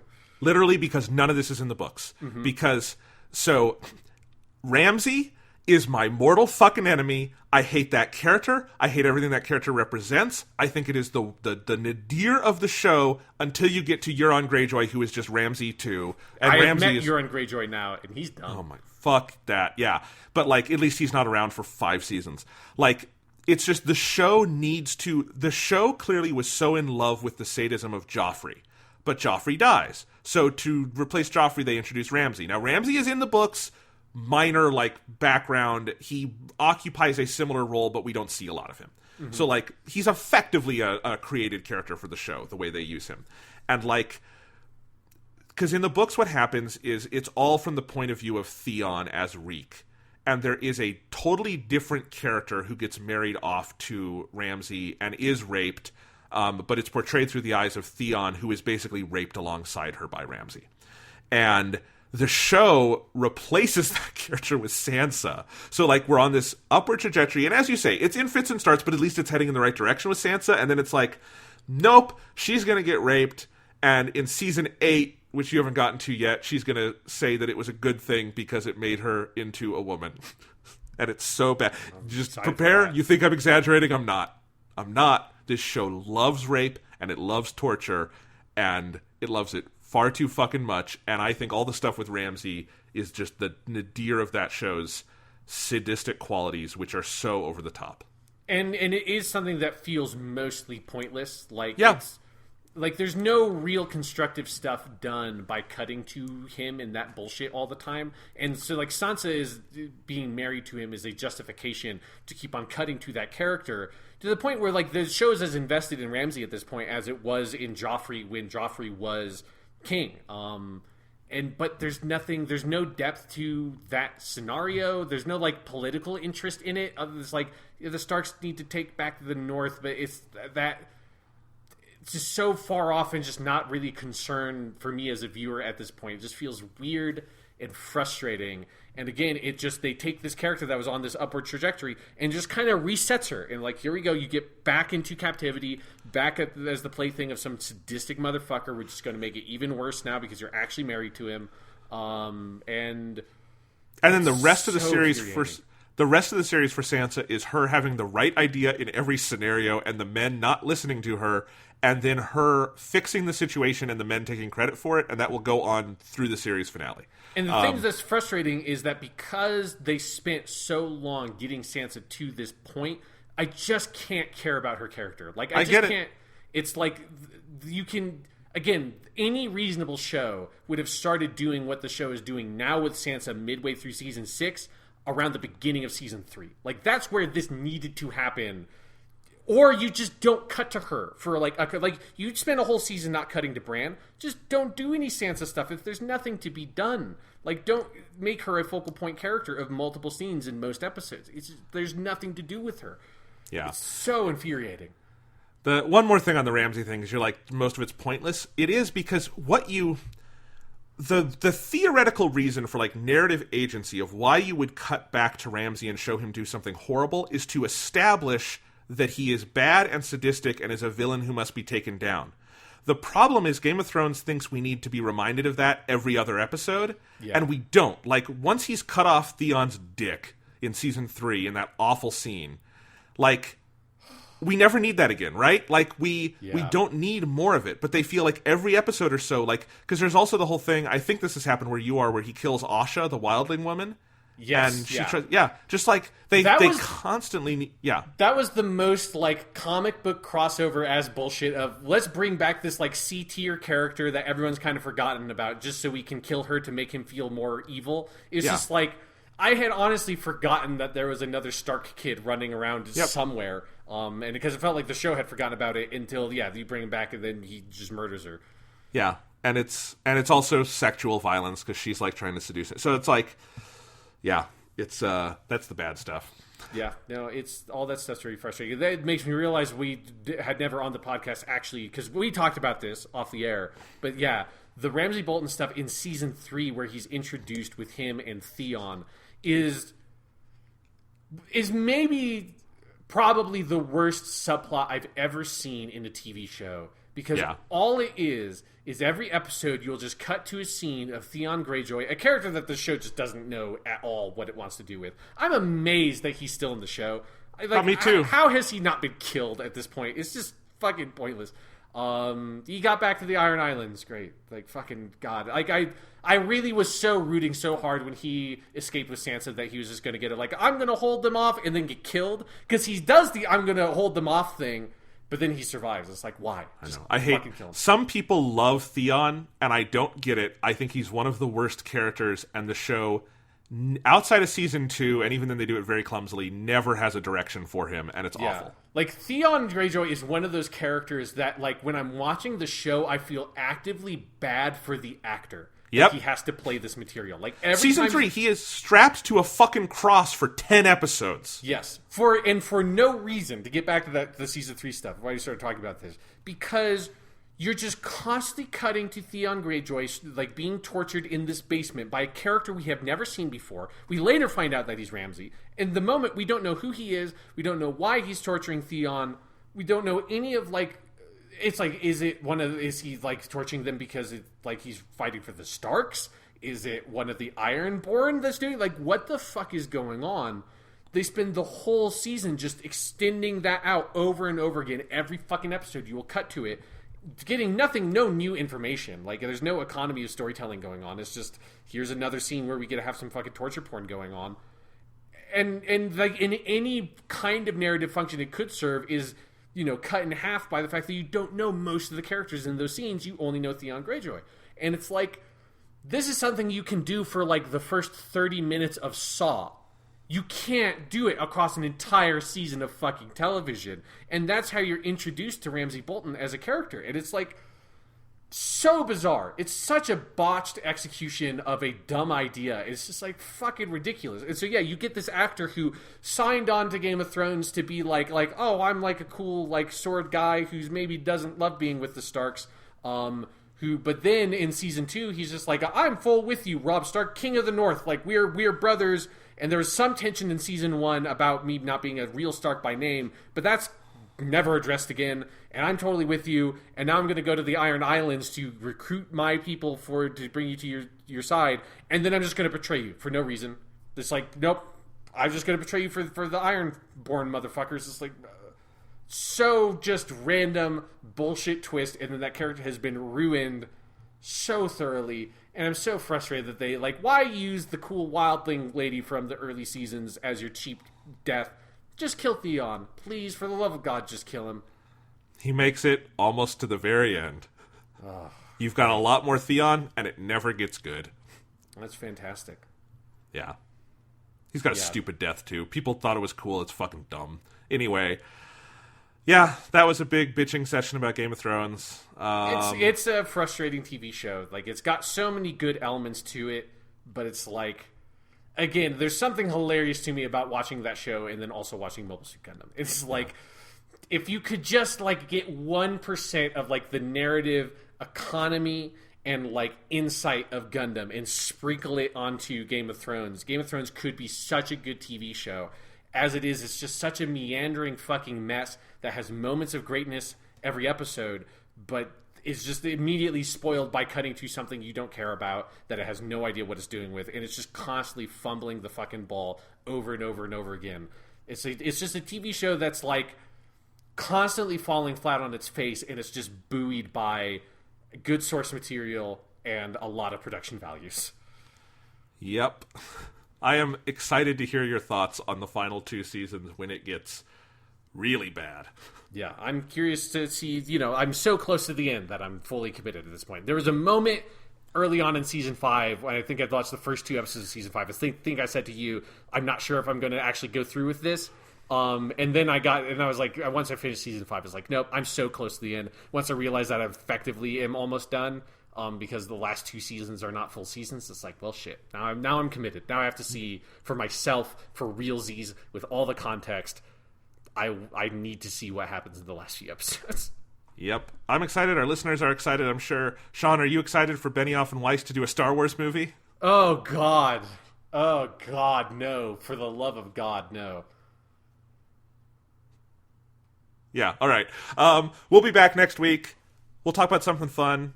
Sean, I know we've promised this on the podcast before, but now it's summer next week. Do you want to do the 2 Towers finally? Sure, fuck it. Yeah, I can do that. That's a good idea. Let's watch and talk about good fantasy on film. Yes. Let's do it. Next week, Lord of the Rings, The 2 Towers. We'll also have another episode of Weekly Suit Gundam. It'll be a fun week here on the podcast. We'll see you then. I just got to go dive back into those fucking Game of Thrones mines. Got to get it done.